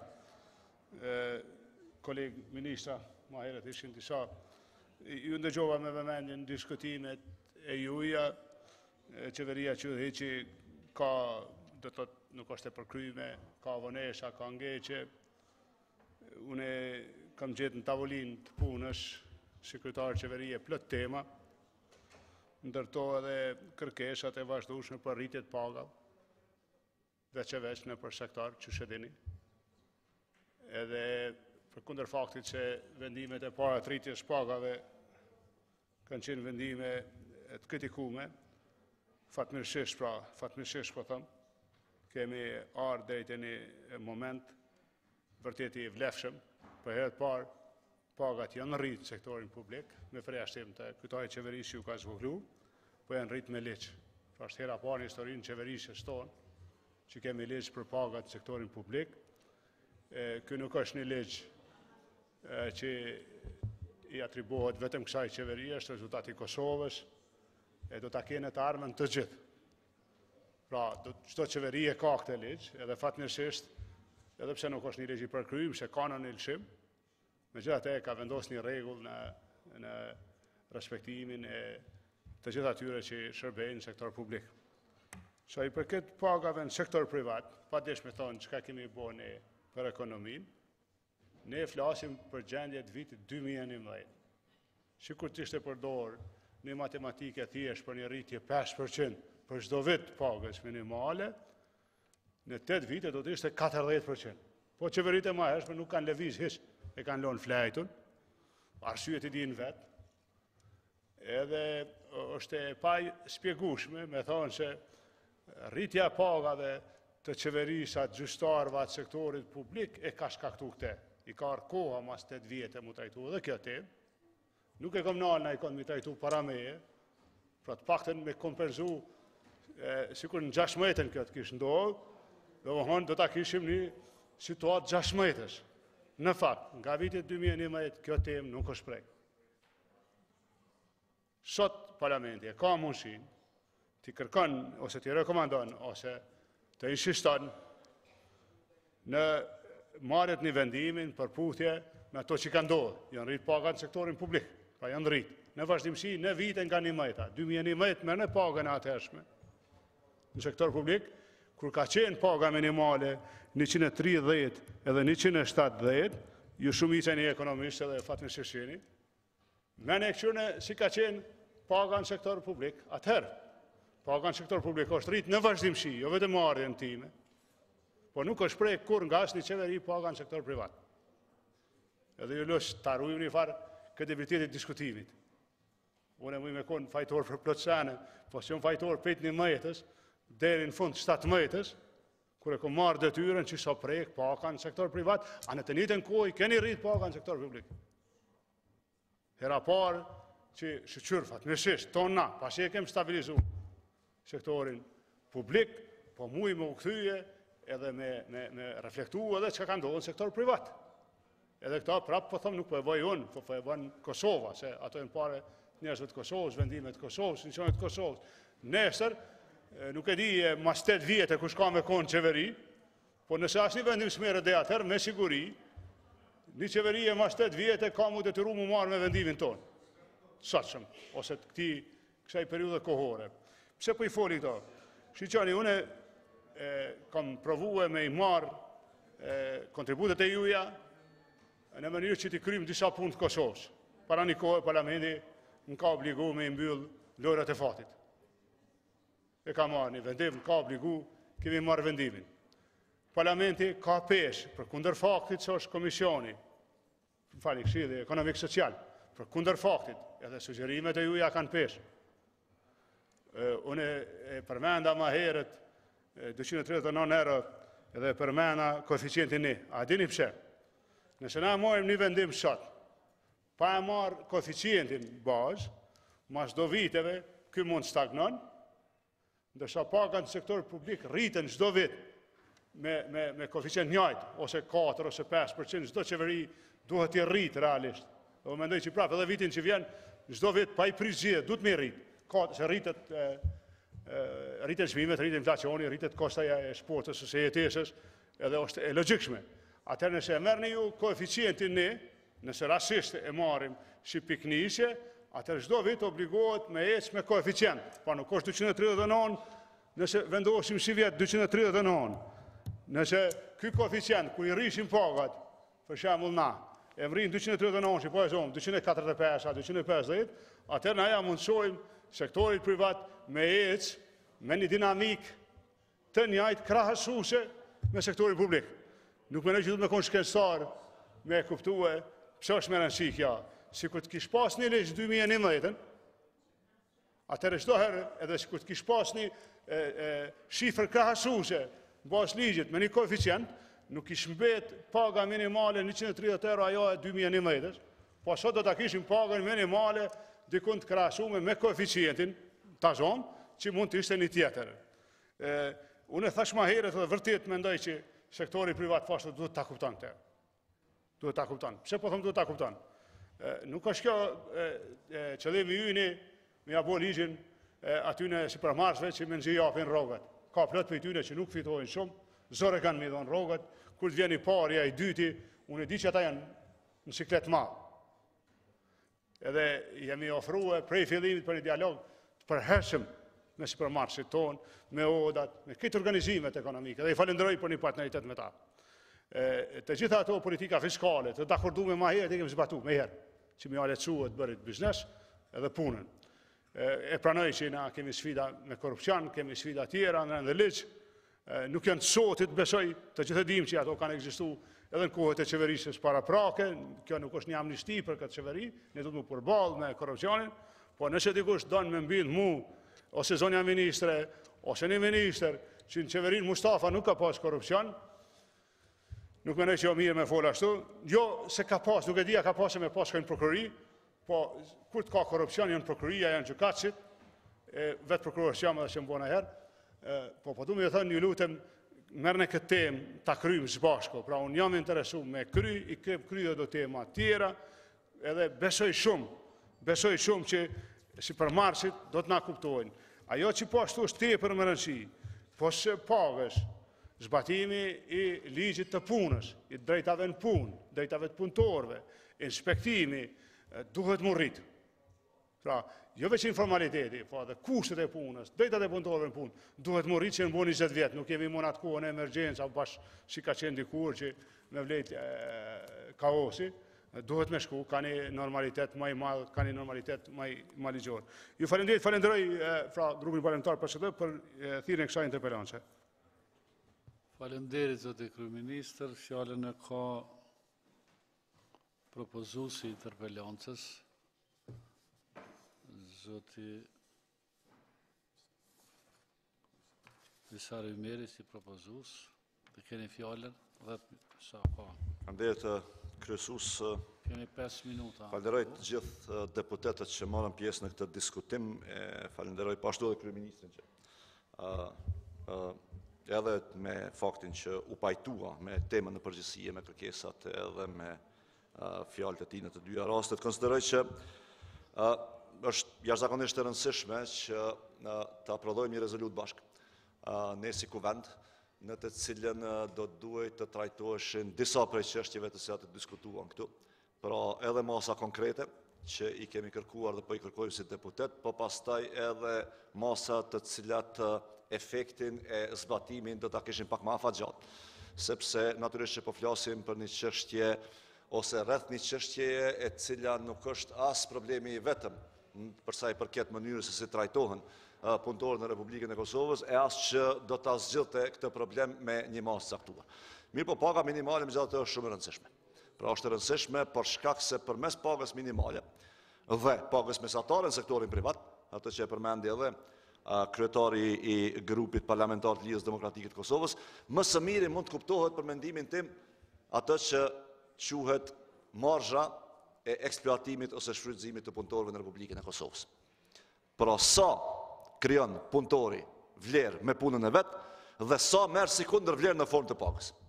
Kjo për mendimin tim është çështja kryesore që duhet ta diskutojmë dhe po e diskutojmë. Mirë, po në mungesë të dhënave statistikore për ta pasur një pasqyrë pak më të saktë për këtë çështje, ne mund të vetëm ta shtrojmë si hipotezë. Por që është e lartë, është e lartë. Këtë e dim të gjithë, besoj, dhe këtë e nisi si diskutim veçanërisht, mendoj deputeti Bilal Sherifi në fjalën e tij.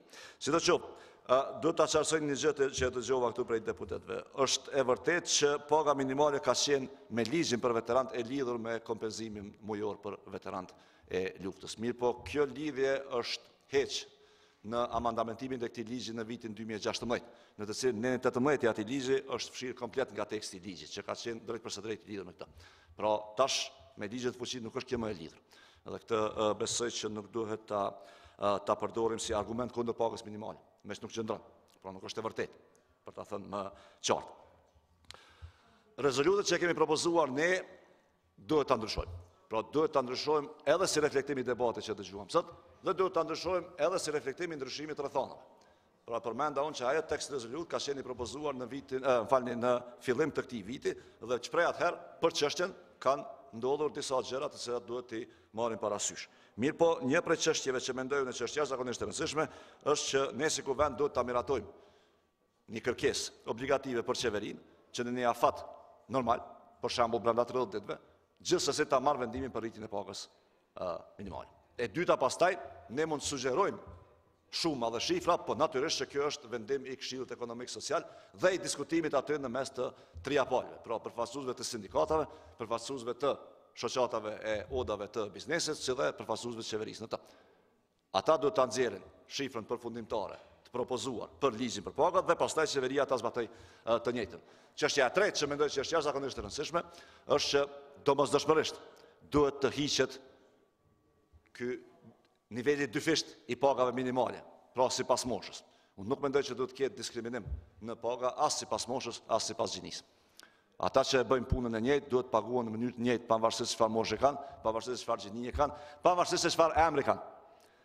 Në këtë drejtim konsideroj që kjo është një prej aspekteve shumë shqetësuese diskriminuese që ndodh në Republikën e Kosovës. Dhe çështja e katërt, e cila për afatgjat është më e rëndësishme, është që po duhet ta kemi një lloj indeksimi objektiv të asaj që quajmë pagë minimale në nivelit saj, siç duhet ta kemi një vlerësim objektiv të koeficientit për sektorin publik. Pra cilët janë faktorët, parametrat që merren parasysh kur llogaritet 239, 250, 270 në të ardhmen e kështu me radhë. Kjo duhet ta ketë një them kështu formulë objektive të trajtimit, për ndryshe bëhet vendim arbitrar. Pra si mund të themi sot, pse është koeficienti 239 euro? Duhet ta ketë një shpjegim. Pse do të jetë nesër paga minimale 239 euro ose 250? Po ashtu do ta kemi një shpjegim. Kështu që kam mbetur edhe pak kohë, pra edhe një herë deputet nderuar, ju falenderoj shumë, po shihet qartësisht që aktualisht në sallë nuk kemi kvorum të mjaftueshëm për të marrë çfarëdo vendimi. Grupet parlamentare që janë të interesuara që të propozojnë çështje për rezolut, janë të mirë se ardhur natyrisht që të më kontaktojnë dhe ta bëjmë një rezolut bashkë të cilën do ta votojmë shprehimisht sot. Ju falenderoj shumë. Faleminderit Zoti Vesar, faleminderit kryeministër, faleminderit gjithë deputetëve për angazhimin vazhdueshëm për këtë pikë të rënit të ditës. Mendoj që ka përfunduar si pikë e rënit të ditës. Koha është për të marrë pauzën dhe për të vazhduar pastaj pas pauzës interpelancën me Ministrin e Zhvillimit Ekonomik zotin Valdrin Luka. Në ora 2:15 do ta vazhdojmë seancën. Faleminderit.